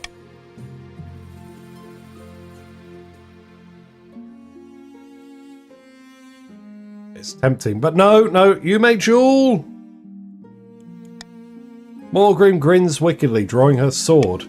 Moxie sighs and rolls her eyes before unclipping a pair of small jagged daggers, swirling them in her fingers. The duelists circle each other before Grandee Morgrim steps in for the first move. Moxie jumps backwards, batting the sword away. The second strike comes straight after, but this time it's a feint. As Moxie moves to defend, Morgrim twists and redirects her attack. The sword cuts cleanly through Moxie's clothing, who howls in pain. With that, Grandee Morgrim steps back and bows deeply once more. First blood, I win. Bravo, bravo. Round of applause, everyone. Good job, good job. The court returns to their business as usual. Morgrim and their grandees view your sanctioned duel, respecting their customers. They're clearly grateful. Yeah, we did it. Yay. Yay, rigged. Oh, watch captain's here. The scholar you arrested, Your Highness, has been teaching the officers guarding his cells economic sciences, and now they're negotiating for better pay. Alright, we'll just pay them more then. As you wish, my liege. There are quite a lot of them. The officers are extremely pleased, and their pay rise congratulate themselves on their newfound negotiation skills. The scholar turns his attention to teaching them politics. I don't know if I like where this is going. But okay. We're hanging steady in there. I've not built 5 fortresses for nothing. We're... well, let's see. Is there going to be more duels? Your heir? The wizard reports back. Okay, we want to deal with this. Then we'll deal with a menacing omen. What would the menacing omen be? Let's deal with the wizard. After several months investigating the cursed mine, the wizard Gordius has come to visit you in person. He is carried into the council chambers upon a palanquin. Your initial reaction to him is horror. Gordius is not flesh and blood, he is a statue of twisted, screaming man. Emerging from a giant slag heap, tendrils of smoke waft from his stone body. Forgive my ghastly appearance, Your Majesty. Magic is not always kind to its practitioners. Don't worry, I've never met a wizard who didn't look a bit bonkers. Ha! Ha! Ha! Of course, Your Majesty. Concerning the cursed mine in the south, I have discovered the source of the corrupted ore. Part of a very ancient and powerful entity was buried nearby. The iron ore has been tainted by its lingering memories. If the issue is not addressed, the iron will mould itself into a living shape and emerge from the mine to wreak havoc. Can you fix it? I can remove the curse from the iron, but in return I want access to the secret library of Quell University. Oh, Majesty, you cannot allow such a thing. We have never granted a wizard access to our text before. At the very least, we must consult with the council. All he wants is to read a book? That's a steal and a half. Allow Gordius to fix the mine in exchange for the secret library. Let's go. Let's go, everyone. A is the way. Golden choice on A. Gordy, I think you could have picked a better time to have beef with the university. Yeah, exactly. We are absolutely fucking up the university. These guys coming in causing problems. Why trust a scholar? Wonder what colour city I live in. Oh, look, you are in the counts. If that's what you're asking. Yeah, no worries. Welcome on in. Have you played before, Lux Papa?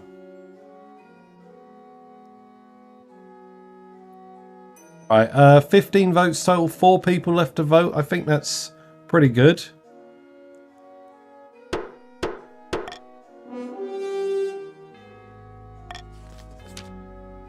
Most generous, Your Majesty. Gordius makes the long journey back to the mine in the south. He summons hundreds of strange faceless servants who help him build something over the mine's entrance. It's a factory, a looming dark factory. With chimneys turning the sky black, farmers nearby report their crops withering. Strange sounds are heard from within, hammering, clanking, otherworldly shrieking. Oh, okay, well, Papa, welcome on in. If you have any questions, ask in chat if I don't catch it. One of the regulars will probably help you out. But yeah, name of the game, 3 different regions in the kingdom. Are all vying to supplant me. We're going to have industry, cursed magical industry in the south. Lots of things happening today. Your Majesty, here in the east we have a hair problem. Ah, hello, Papa.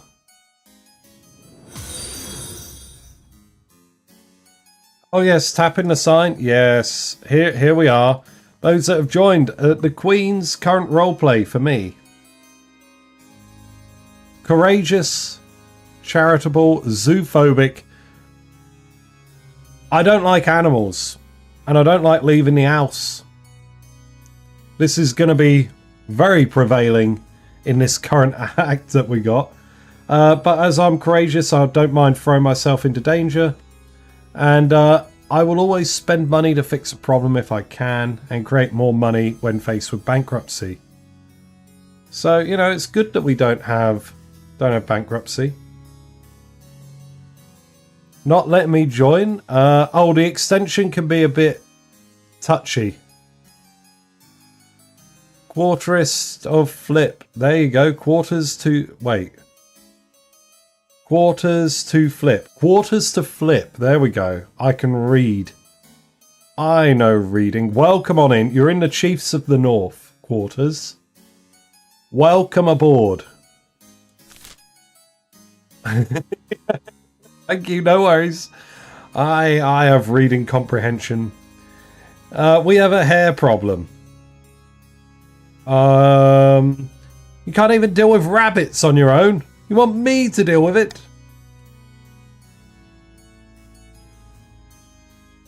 Let me explain, Your Majesty. This is a dire omen indeed. Town of Mesogrin. Wait, Mesogurin. The town of Mesogurin holds a spring festival welcoming the wolf back to our desolate lands. But this year, we were forced to miss it. The fabled hare known as the pale beast of Mesogurin appears and officially begins the festival. But not this year. The serfs grow restless. It's white as snow, the size of a large dog, bears majestic coiled antlers. And is delicious with parsnips. Quarters! God damn. The coward nobles gasp, then fall silent. Dragov's bones! You hate the pale beast of Mesogurin! It hopped onto my lands. I thought it was a rare sort of rabbit. There we go. Right, the 2 new recruits are here. Having a spat at court. This monster has eaten the pale beast of Mesogurin, casting a shadow upon the common year. The coming decade, in fact. It's not just a hair. The pale beast possesses or possessed powers beyond our understanding. Your grace, please bring down the weight of justice on this wretch. Ooh. Ooh.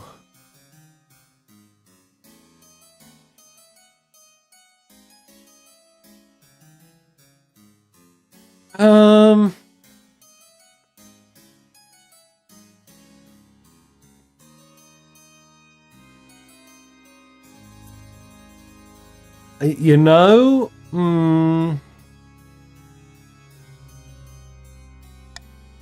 think ignoring this, you know, I don't like animals, so I don't think we'll do a fake. Porters can publicly confess and compensate, or we can ignore this. What's it gonna be?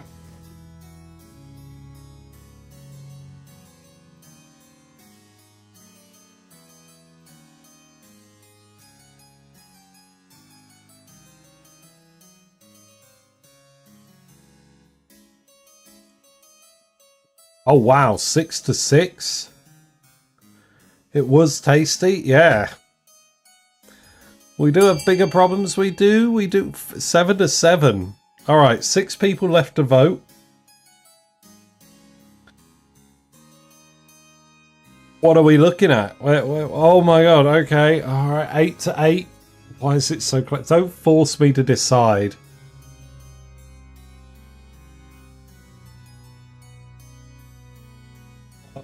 Okay, well, on the one hand, the counts are really grumpy, but on the other hand, I don't care. I really don't care. I don't care. Frowning, Conte looks papa, leaves the council hall. God's bless you, Your Majesty. It would be a pity to make more of this than it deserves. Oh, there's a bug. There's no nameplate there. Oh. Clip. There we go. In the next tax from the chiefs, there's a little extra, along with a gracious thank you note. But meanwhile, the counts are furious.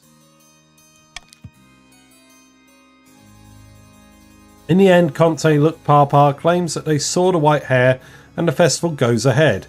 But even so, the peasants of Mezangarin remain unsettled for some time.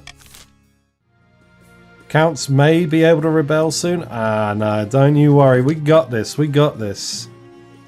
Your quest for an heir is finally complete. You stand before the council holding a small child in your arms. Should I die, I ask that my crown be passed down too. The council hall is filled with nervous silence. I have rolled my child. The assembled nobles break out into polite applause. By designating an heir, you cemented the stability of the kingdom. Your Holiness, may I be the first to congratulate you on the birth of your child? What is their name? Eroace, it is Helga II. Wonderful, Your Majesty. I'm sure little Helga II will grow up to be a chip off the old block. Congratulations on finding an heir. Now you just need to fulfill your ambition to win the game. Expect a visit from the Spymaster soon. Right. Ding, ding. Oh. Actually, counts may be able to rebel, but I mean, if they do, they've got 2 military. If we do rebel, right, so let's see. Fortress might be valuable.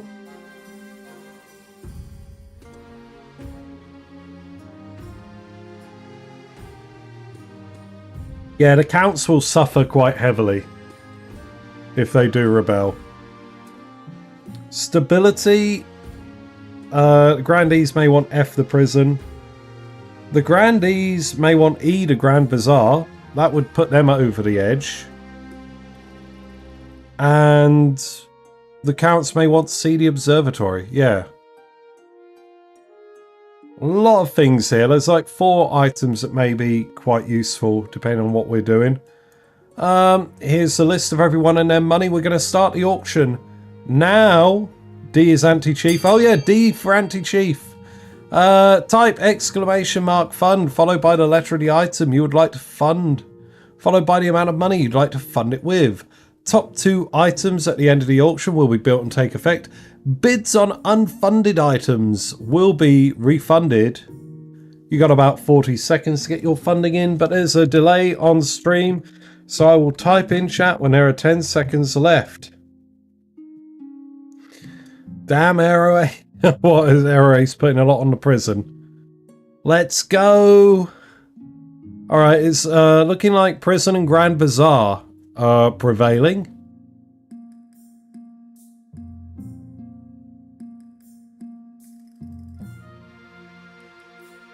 Ten seconds. Go, go, go, go, go.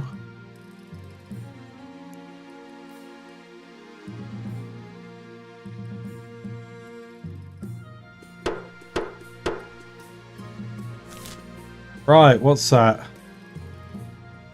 Oh, okay. Faith down in the east and trade up in the south. If the counts do rebel, the chiefs will be poised to take victory, I believe. But rebellion, a lake of crimson. Oh, we haven't seen that in a while. The wizard emerges. Let's find out. I've received word from the cursed mines, your holiness. The wizard Gordius has emerged from his factory, and is the mine safe again? Yes, your highness, but some of the miners went down and investigated and all the ore is gone. There's no iron at all left in the mine.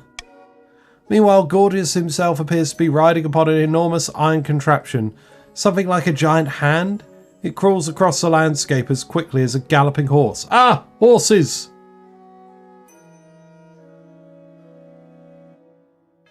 He never told us that the iron ore... I'm sure Gordius helped us as best he could. Of course, your holiness. Anyway, now we're facing a shortage in the south, and Gordius will soon arrive in the capital, expecting access to the secret library. I recommend the council that we forbid him access. As far as I'm concerned, he didn't stick to the agreement. I am not picking a fight with the wizard riding a giant dead god. Okay, he's on that giant spider thing from Wild Wild West. Remember that movie from, well, if you're old enough. That giant iron contraption at the end. He did nothing wrong. Let him in! Let him in!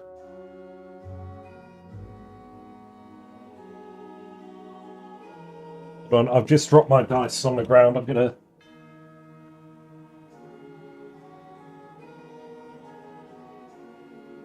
dropping stuff everywhere today. Oh my god.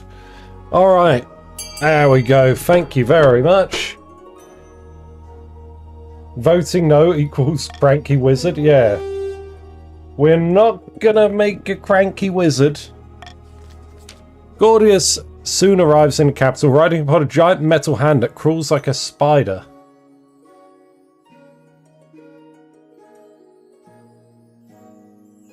Grudgingly, he is admitted to the secret library at Quail University. 1 week later he leaves. Hopefully this will have no further consequences. Don't say this.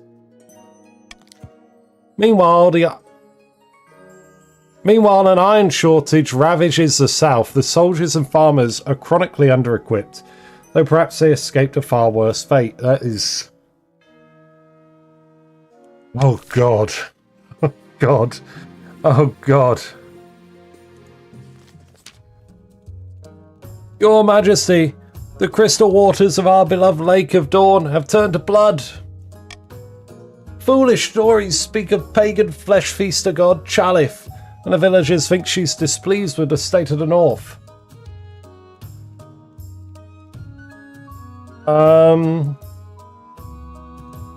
What's wrong with the north? We bathe in the light of the knife god now. Instead of grumbling around in the dirt, worshipping antlered spirits and murderous beasts. How devoted can you be if your famous lake is full of blood? Alas! Some still cling to unholy beliefs. Your Majesty, we must deal with this swiftly.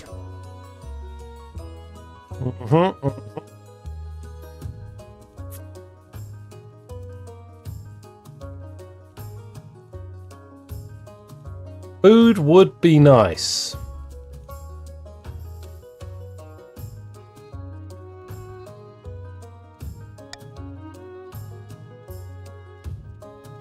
Claim it's a miracle from the ninth god? No, fertilizer. People are starving in the south, so we may need to transfer food south. I'm going to put golden choice on A, so vote for A for 500 gold. Was at this moment he realised he fucked up? Yeah, it's not looking good now, is it? Things are a little bit rough. Things are a little bit unsteady. Okay, we are not having a good time.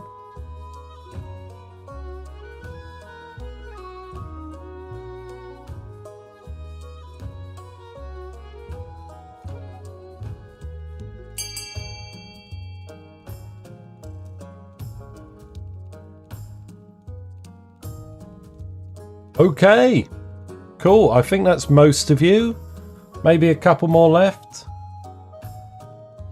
14 votes total.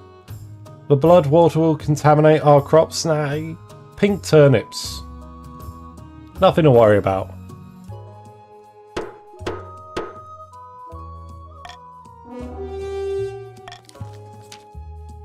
When the capital engineers arrive at the Lake of Dawn to get to work, the peasants they enlist to help them are not happy. No one wants to spend their days transporting blood, even if it's from a beloved landmark. Reluctantly, they join the team. Soon the lake is dry. Some workers report hulking shadows prowling outside the camp at night, while others grow hollow-eyed and hungry. But once the farmers start using the blood on the northern fields, the crops flourish. Sure, the turnips stain your teeth red when eaten, but that's probably fine. Blood turnips. Better than skull turnips. Am I right?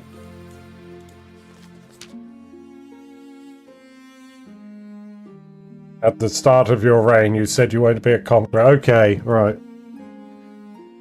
13 total. We're shot, aren't we? But so far, you've not convinced anyone. The kingdom's army is mediocre at best. It's not my fault! It's not my fault! Big, mean Gordius put magic iron in my soil. Show what you can... Oh, tap the sign? Okay, yeah, there you go. It's not my fault! Northerners, please give us Southerners some food. That might be an option later on. That's what we got at the minute. There you are. That's what we're doing there, Sirius. Whoop. Yeah. Your current ambition isn't working out for you. If you want to stop the nobles from overthrowing you, you need to pivot. Change your image. My advice will be to infiltrate each region with loyal spies. Defeat their schemes with schemes of our own. But your other advisors have other ideas. Your Majesty, if you help us spread the zeal of the Ninth Church, the Church will lend our full support. With the backing of the Church, the nobles wouldn't dare move against you. The common folk are like a sleeping giant. Even the nobles are afraid to wake. If you become beloved by the peasants, the nobles won't dare overthrow you for fear of revolution. Don't listen to the rest of these fools. Have you heard of the Scepter's Sages? It's a lost artifact forged by Queen Alma the Wise. There's a legend any queen who recovers it will rule over a golden age.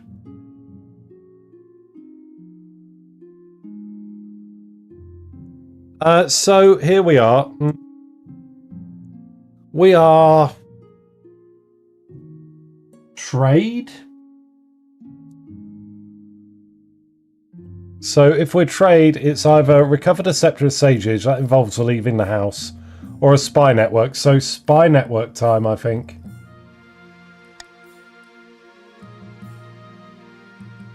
A wise decision, Your Majesty. I'll begin recruiting spies and send them across the kingdom in the guise of travelling bards. But this will require a fine touch. Your priority is to raise the kingdom's stability and overall trade as much as you can. And of course, there can't be open rebellion among the nobles. Alright. We are doing good. Back in the north, Chief Cranky No Arse is hosting yet another feast at her clan hall. Mead is being passed around in good measure. And some chiefs are dancing on tables that can mean only two things. Really good news or really bad news. Mutated zombie bush, pass me the drink, you old lout. I'm drinking until my ancestors feel it. Were those ice giants I saw on my way through your lands? Have we really done it? My eyes don't deceive you, lad. They'll be marching with us come the morrow. Gods are good, but what happens after the ice giants march? Thanks to my ancestors, I hadn't thought about that. Someone fetch me another drink. And then assemble the other chiefs. Quickly, damn you. What's it going to be for the chiefs? Are you going to aim to lower stability and devastate the kingdom? Or lower authority and ride to its rescue?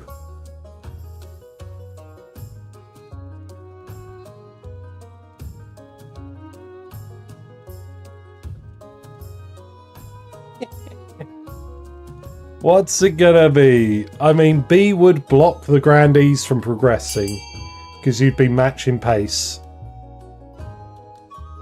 It would also mean that if the Counts rebel, you're probably gonna win. Because rebellion breaks stability, so I honestly, meta-wise...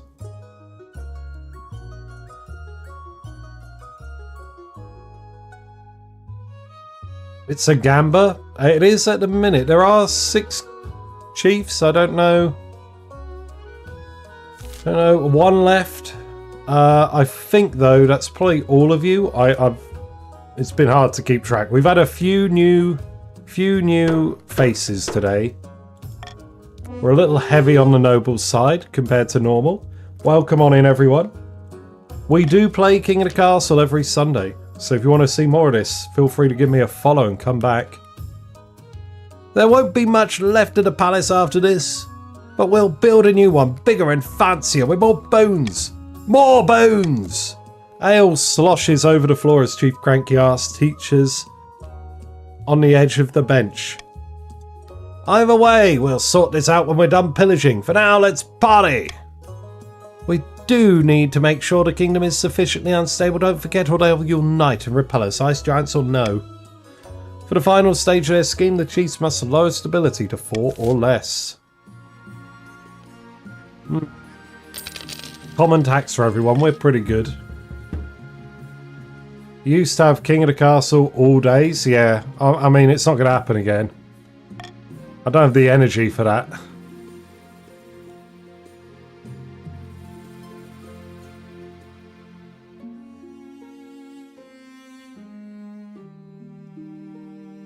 Home improvements, easing the tension and then ambition. Okay. Your Majesty, Southern Farms are at last running into problems. Yes, Gibbo. Gigantic burrowing What the hell? What is happening in the south? It's another thing? Gigantic burrowing pests have been attacking the bean crop and we need funds for pesticides. 7th takers, is that all? We have no coin to conscript peasants in case of war. Now Moxie. We have no coin to conscript peasants in the case of war. If there's an emergency, we'll be left defenseless. Once are on the verge of rebellion. Give us money so we can hire rebel troops. Complain all we want. We can't eat weaponry.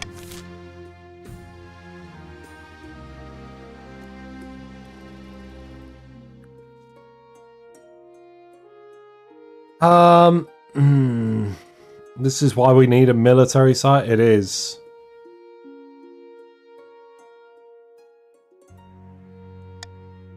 gonna help the south? Wait, hold on. If I do both... Nobody loses defiance? Oh, that sucks. Okay, right. We're not funding Eastern military when they're on the verge of rebelling. Golden choice on A. If you vote A, you get 500 coins. Tap in the sign. Why are we tapping the sign?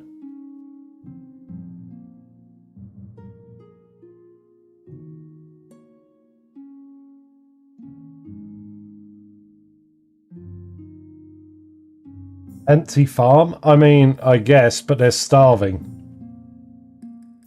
You know, like...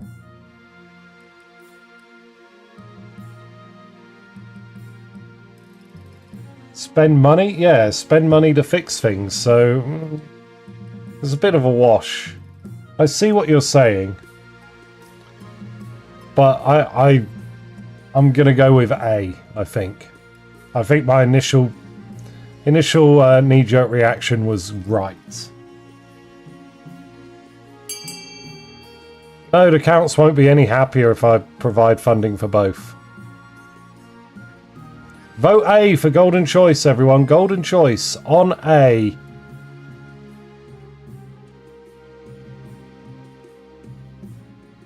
Help a southern farmer feed themselves. Oh, we started off so well with the southern military as well. What happened? What went wrong? Oh my god, I should have dealt with the haunted turnips.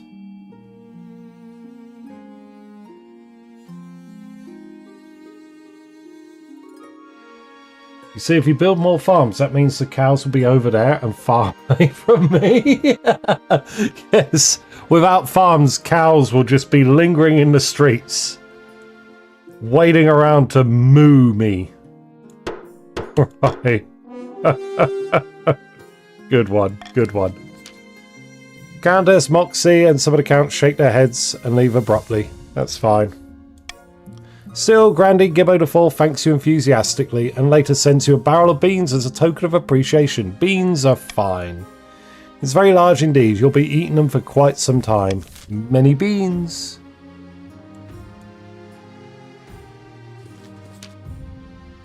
Your Majesty, nobles of the council, tensions have been running high, but the kingdom itself is stable. Perhaps it's time we forget our past struggles and come together as friends. What do you have in mind, Chancellor? We could exchange gifts or hold a friendly competition, a fashion show perhaps, or a game of riddles. Your Majesty, why don't we hold a vote on a team-building exercise to help you and the council trust each other again? We'll do something. I'm happy to spend money on it as well. Beans have been accrued, achieved, garnered. Many beans.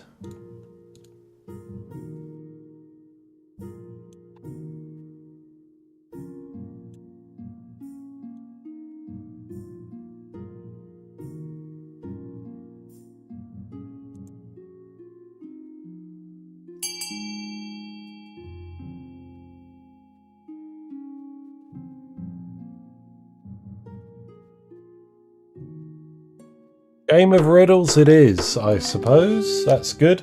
Wonderful, I make the arrangements at once. The nobles can work together on the riddles with a hefty cash prize if they get it right. The nobles of the council begin murmuring. This is a chance to prove the sharpness of their wits. They better brush up on their riddles. Alright, here we are, everyone. Alright. It's time.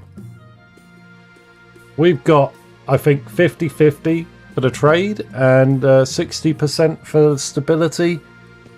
We could do this. We've got an okay shot. Not 100%, but this could be it.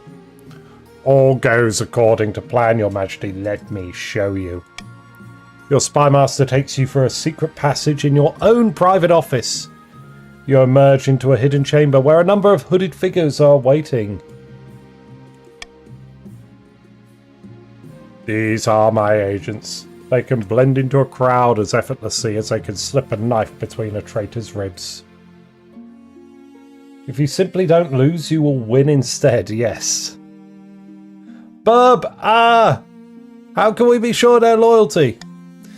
I've been very careful in my selection. You can rely on these agents. I think the meta is the Spymaster brings the bird in deliberately to spook and startle and make Queen Helga afraid.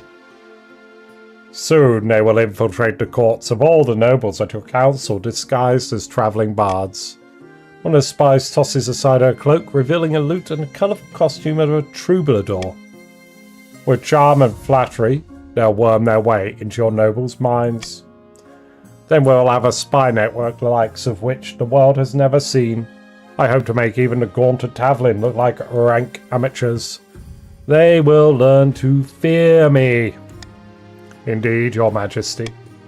A week passes before you hear more news. Your Spymaster arrives in your office with a tiny scroll small as a cherry stem clutched between two fingertips. This is a message from one of our agents in the field, Your Majesty. I sent her to Conte Look Papa's castle, disguised as a bard with a flute at the ready.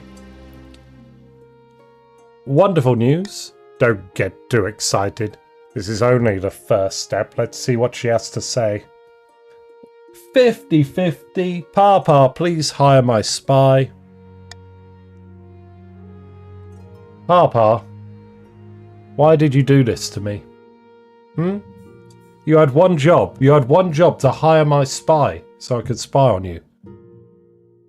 The Spymaster studies the scroll for a moment, then sighs and holds it over a candle flame. It vanishes in a puff of cinders. She was turned away at the gates. There's no money for entertainers at the moment, and little reason to celebrate with song and dance. I suspect it's the same story all over the kingdom. We'll try again in a few months. To improve your chances of victory, focus on improving the kingdom's stability and trade as much as possible in the next 2 seasons. The challenge will decrease in difficulty with each failed attempt. I mean, you can... Oh! Lads. Everyone, I'm not gonna lie, I think we might be done. The counts are rebelling.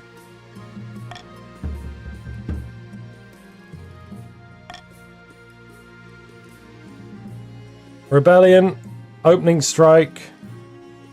A palace wait, what? What's a palace mutiny? Hold up. Okay, right. So, we'll save that for last. We'll do the rebellion, the opening strike, then the What's a palace mutiny?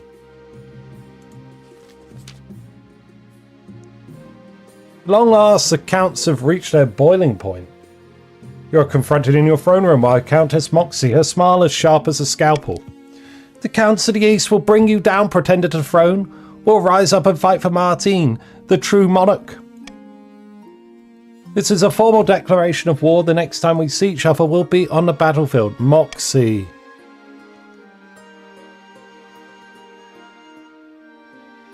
One day I will see your head on a spike. There will be many heads on spikes before this war is over. Mine will not be among them. Countess Moxie strides through your throne room without looking back. I didn't expect them to move so boldly, Your Majesty. What are our chances? Pretty good. The Counts aren't exactly a military powerhouse. I hope they don't persuade any other regions to join their rebellion. That would be disastrous. How did things get this bad? The leader of the rebellion is Count Ephra. He's citing your past transgressions as a reason for the uprising. Your flippant arrest of a noble who was selling... Hey, wait. Whoa.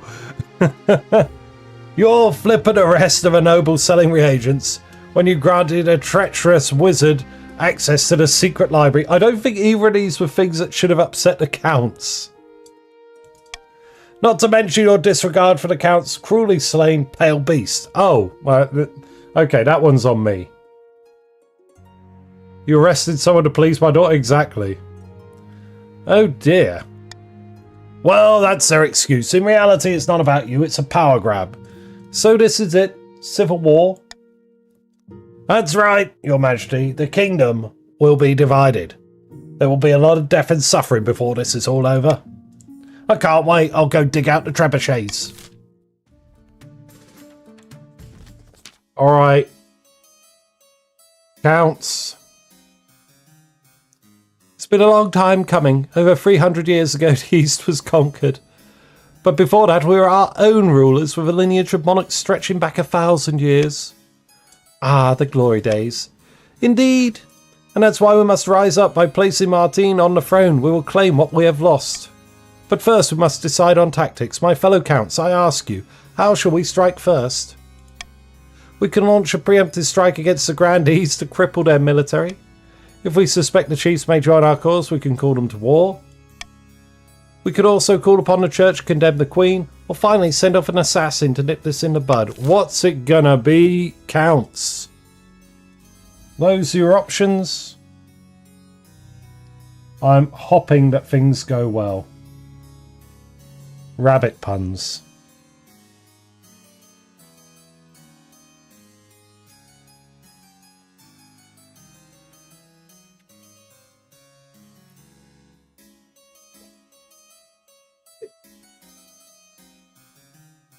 Well, it's fine. If we can just avoid more stability loss, we might actually be able to scuff this one by. Thank you for meeting with me at such short notice.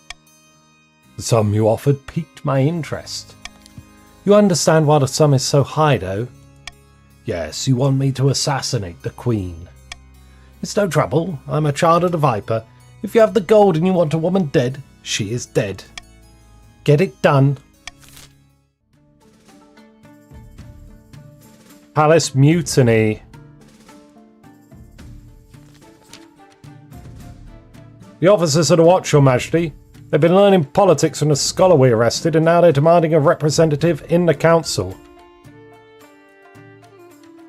Who would represent them exactly? Me, Your Majesty. I swear it's not my idea.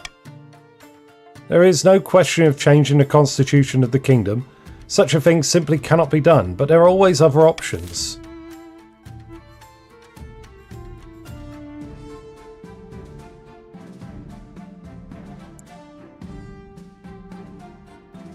Alright everyone, okay.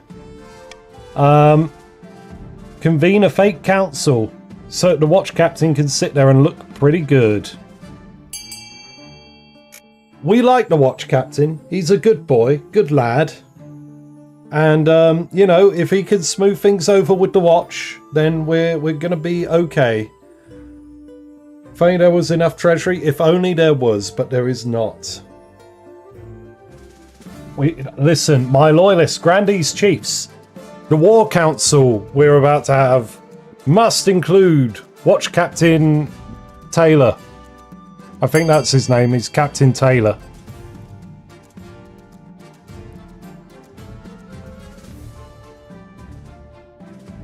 Okay, thank you very much. Thank you. Democracy is in action, yes. From that day forward, once a month the council is convened, consisting of Captain of Watch, the palace's cook's daughter, 3 stable hands and a drunk cleric who stumbled into the meeting looking for a latrine. This Parliament of Fools is eventually given oversight of palace entertainments and by all accounts do an excellent job. Hey! The Parliament of Fools! Oh my god, that's so cool. We've seen some new sides to the game today. This is crazy. Oh my god, and the rebellion hasn't finished us. Democra-crazy. I hope the Jester is on it. We'll elect the Jester to be the head speaker. Mustering an army. Something wrong. Great battle. So, mustering an army first. Along the eastern border, a few campfires are dotted across the hills. Some soldiers mill about randomly, looking scared. The Count's troops are gathering, but it's distinctly unimpressive. This is the best force we could muster, is it? Now, as a matter of fact, this is only the beginning. I've considered several proposals to further bolster our army for the trials ahead. Sorry. Right. This has to be the most scuffed up rebellion. Yes. Yes. Hire mercenaries from Ashmead, yeah. Not enough food. Not enough faith. Soon to have little to no money as well. Oh dear. Oh dear, oh dear, oh dear. They come. Look at them. They come with foreign heretics. The Scuff Rebellion of 1076, yeah. Even that, oh man, oh yikes. Are we sure we can trust these Ashmedian mercenaries? What if the Queen outbids us? Ah, that's the beauty of it. The Ashmedians will never work with a Queen as a matter of principle. When the Ashmedian mercenaries arrive in the east, it becomes apparent how different their customs are from the locals. They pray to Kaldavoga, the machine god, in an attempt to remind him that the world exists. They claim their swords are alive and will grow angry if sheathed for too long. They bathe every single day. But they're perfectly capable of enacting hideous violence in exchange for money. And that's all the counts need from them.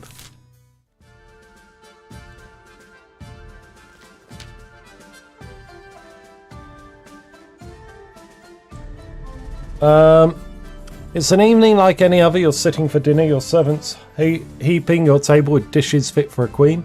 Goose tongue pie, roast boar, jellied pigeon. As usual, your wife has taken her seat beside you and is tucking in with gusto. And of course, your wine glass is never empty, prepared to take a swig, brace for impact, when suddenly, without warning, your wife knocks the wine glass from your hands. Hey, whatever is the matter, dear? Can't you smell that? The faint aroma of rotten overripe fruit, mixed with hints of freshly mown hay. Natashka! I'd recognised it anywhere. That's Einwick's Cascader, a most deadly poison. I'll deal with it in my laboratory all the time. Oh my god, based wife! Hey, get wrecked, Counts. Natashka loves me, and she's just saved my entire honour guard. Well done, Natashka. Play of the game, MVP, war hero. You glance at your drop wine glass. You can see the wine sizzling is slowly burning through the table. Your daughter is rebellion? Yeah.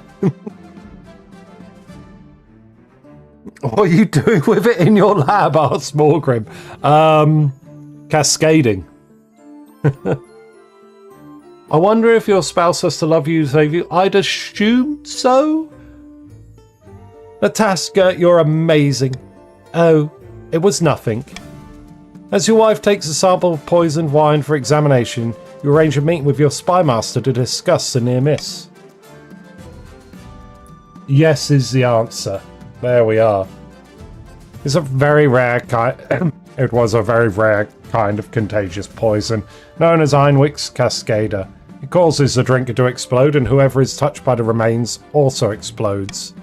As you can imagine, the results can be catastrophic. We were lucky your wife is such a skilled alchemist. Who did this? One of the children of the Viper, the most feared assassins in the kingdom. No doubt hired by your enemies in the east. Einwick's Cascader is one of their specialities, intended for causing maximum chaos. We're still not sure how they access the wine cellar, but as a precaution we're pouring away the rest of your stock, even the very best vintages. The gutters will flow red and white tonight. The Counts will pay for this. That's our whole wine cellar. If the spouse isn't in good relations with you, the spy master who's saving you a bit late, yeah, she runs in and tells you to stop. They will, your majesty. You can count on it. I need time to process this. Of course, your majesty. The Counts will stop at nothing, even murder, even destroying your wine cellar to bring you down. Thank the night for your wife, things could have gone very differently. Alright, here we go, great battle. Vast armies darken the landscapes like shadows of clouds, flags are flying, drums are pounding in rhythm with the marching of boots. The kingdom is gripped with civil war. At least that's what you imagine. Most of your time is spent in the safety of your palace poring over a giant map with your marshal. Your Majesty, the army of the East is advancing on the capital, led by that treacherous cur, Count Ephra. I received word from the commander of our loyalist forces in the south. If they march now, they'll intercept the counts in a matter of days. Alternatively, they could join forces with the army of the north. It's risky, but together they'd have a higher chance of defeating the accursed counts. Right. What are your orders, Your Majesty? Grandees! Today's the day! Be with me now! Stand and fight these accursed cultists and heathens of the East. They have made pacts with Ashmead, curse them all. Go and fight in my name. Very well, Your Majesty. I'll relay your orders to Grandee Alex II, the commander in the field. Hopefully they'll do as they're told. God knows treachery can thrive on the battlefield. We have our orders, but should we follow them? Okay, Grandees. So here's the deal before I open the vote. If you go and fight, you'll be at a mild disadvantage because there's a 1 point difference. It'll be like a 60-40 in the count's favour or something. If you choose to buddy up with the chiefs, you leave your lands open and the counts will start sacking you and you'll lose trade. But you will come back and fight together with the chiefs in the next round. Or you can hold back entirely, refuse to engage while keeping your army in a protective stance. You will gain defiance and the counts will gain victory points in a rebellion. If you do the third option, I won't hold it against you, but it would be more useful if you stood and fought. That's my thinking about the matter. It's up to you all to make your own peace with it and vote how you think best. I'm going to open it up now. Here you go, Grandees. Vote as you please. I'm going to the bathroom quickly.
Alrighty, sorry about the wait, I'm back.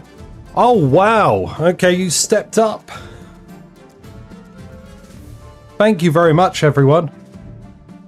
I have to fight? Nice. Let's go. Great stuff, great stuff. The whole city holds its breath. You stew in your palace waiting for the marshal's return. Finally, she bursts into your throne room, drenched in the blood and sweat battle. I was getting nervous. At dawn we drew up in battle formations. It's all very orderly at first, Your Majesty, but after the trumpets blow and the cavalry charge, it's nothing but blood and screams. The Eastern Army smashed into our troops like the fists of the Ninth himself. I've seen some battles in my time, Your Majesty, but never a massacre like that. So much blood. We were utterly annihilated. Some of the Southern forces may have survived by fleeing to the hills. I don't know, I had to get out of there. Oh no. Critical failure. Terrible. How could this happen? We threw the dice and they came up snake eyes. These things happen in war. I'm so sorry, Morgrim. I'm so sorry about the South military. Enough belly aching. Let's focus on the next battle. The Southern Army was routed in the aftermath and scattered all over the countryside. It'll be months before they can regroup. We have to rely on the chiefs. It will all come down to the next battle, Your Majesty. The fate of the kingdom hangs in the balance.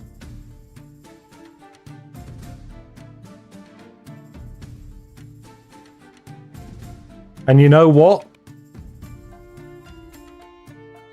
I'm courageous. I will have to brave the fact that there are horses in the army. And I will lead the troops personally this time. I have to take responsibility for this. I must advise against this. You'll be in great danger, and inspiring as your presence may be to the troops, your death or severe injury would destroy their morale completely.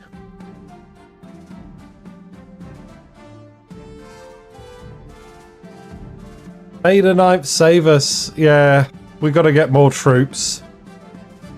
God damn it. Gordius's poison frickin' ore really did a number.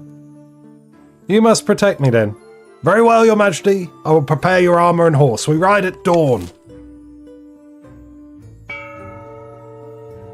Oh, it is an auction. Okay. What do we got? Chiefs will win if they build a prison. I repeat, chiefs will win the game if they build a prison and lower stability a notch.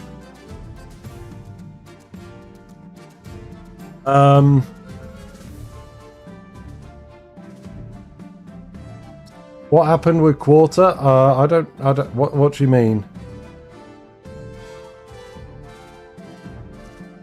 Oh, absolutely. Oh, yeah, no. The auto mod will, if you write too many symbols, use all caps, all that sort of thing, the auto mod will just time you out.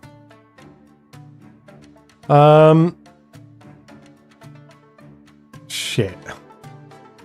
Alright, so if the Chiefs get the prison, they win. That's all you need to know. Starting the auction. Type !fund followed by the letter of the item you would like to fund followed by the amount of money you'd like to fund it with. Top 2 items will be built and take effect at the end of the auction. Items that don't pass will be refunded. You've got about 40 seconds to get your bidding in. Don't miss out. Don't miss out. Currently got EA Sports. It's in the game. Monument and Prison are in the lead. Fortress D is just behind Prison. It's overtaken. We got D&E, Fortress and Monument, both with fat amounts of money on them.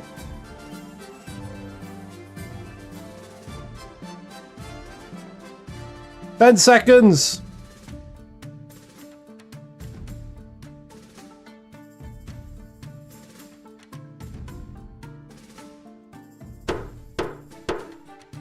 Oh no.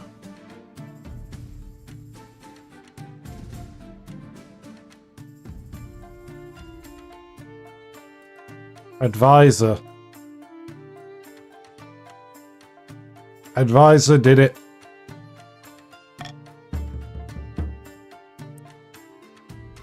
Oh man, I feel so bad about all this. Ragnarok is upon us. GG everyone. GG. Another day of poring over maps and battle plans with your marshal. It's hard to remember the last time you did anything. And yet when you fought things couldn't get any worse. Your Majesty, you won't believe this. Let me guess, ice giants? She stares at you blankly. Yes. The ice giants, they've entered the Crownlands just last night. According to my scouts and the chiefs, they've abandoned us. This must have been their plan all along. Ah. Then we are lost. Perhaps, but there is one path that remains. Count Ephra and the rebels may just agree to a truce. If we're invaded by ice giants, there won't be a kingdom left. For anyone.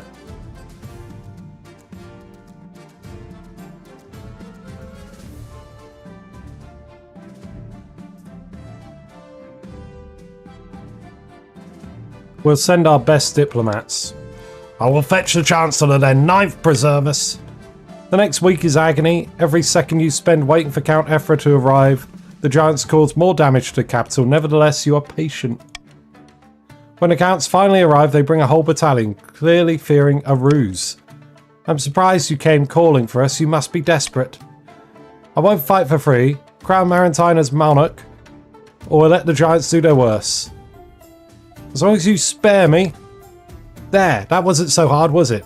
Now we will marshal our forces and... Before you can say more, horn sounds in the distance. All head in the room, turn and swivel towards the source of the noise.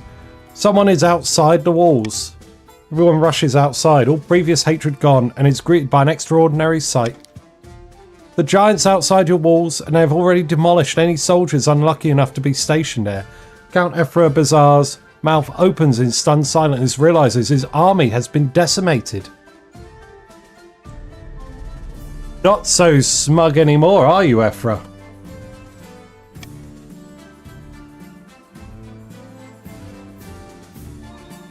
Giants outside your walls. Join the city watch in defense of the city. Come on, watch commander.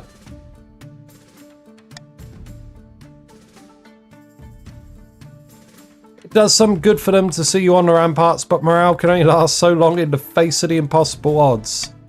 You put up a valiant efforts, but the giants burst through the gates with their bare hands. Your officers don't stand a chance. Your Northern Honor Guard conspicuously disappeared a few days ago, so you're left alone once the fighting spreads into the streets. You run through the city, lungs burning on the smoke, when Chief Cranky No-Arse finds you, a sadistic grin on her face. Aha, there you are! Valiant effort, your majesty, but not enough. You fool, you destroyed half the kingdom. Don't you worry. The frost of war will melt, and a new spring will come with a northern monarch and a great big throne made of bones. Ah ha ha! Let me have a look. Who's in the chiefs? Let me take a picture. Chiefs in chat, tell me what you want the new monarch's ambition to be for next week.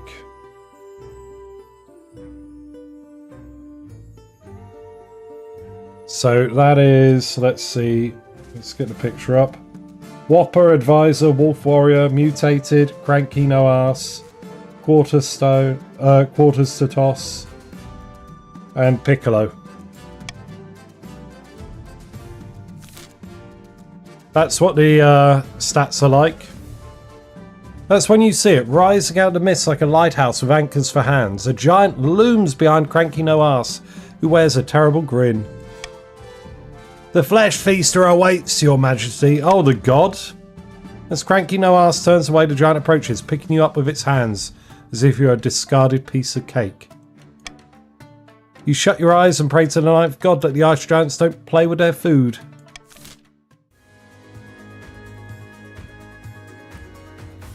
Chiefs are a powerhouse? Yeah. GG, everyone. Trade for Whopper. Queen Helga's glorious reign ended in a giant's stomach. The next day, Chief Cranky No-Arse picked through the droppings in search for a crown. The counts, led by Ephra Bulbasaur, launched a rebellion that accomplished nothing beside distracting the queen, while cunning schemers took the throne. The grandees prayed and prayed for a miracle to place Asimo in his rightful place on the throne, but no miracle came. Once the war with the ice giants was won, the chiefs were heralded as saviours of the kingdom. Jorah was crowned amid much pomp and ceremony. Any whispers that the chiefs had arranged a giant's attack were squashed with extreme prejudice. Helga the giant food. Yikes. Trade, I think, has the lead, so we're going to do trade next time.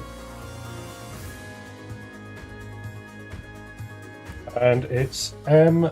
Jorah. Another chief victory.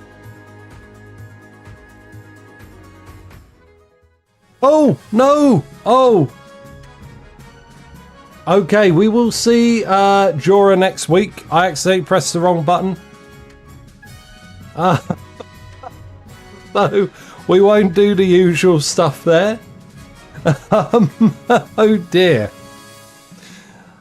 Well. Really has been thrifty, chief. Yeah, pretty much. We couldn't fetch these patch notes from our server. Please report this to support at Tributary Games. Oh dear. I don't know what that is. News portal error?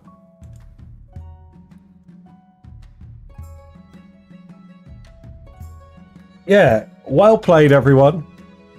The Chiefs won quarters to flip. Quarters to flip. Sorry, I keep misreading. I've accidentally skipped over it. We knew Whopper was the wealthiest. And, oh, actually, hold on. Continue game. There you go. There's Jorah. Jorah will be going for a trade ambition. Which means we shall have the return of the Gemlings charity. The, I want to create money. It's Pinkolo. Yeah, Pinkolo's coming back next week. Thank you very much, everyone. And, yeah, let's have a little see about some things. But thank you for joining me today for King of the Castle. We'll be back again Sunday next week.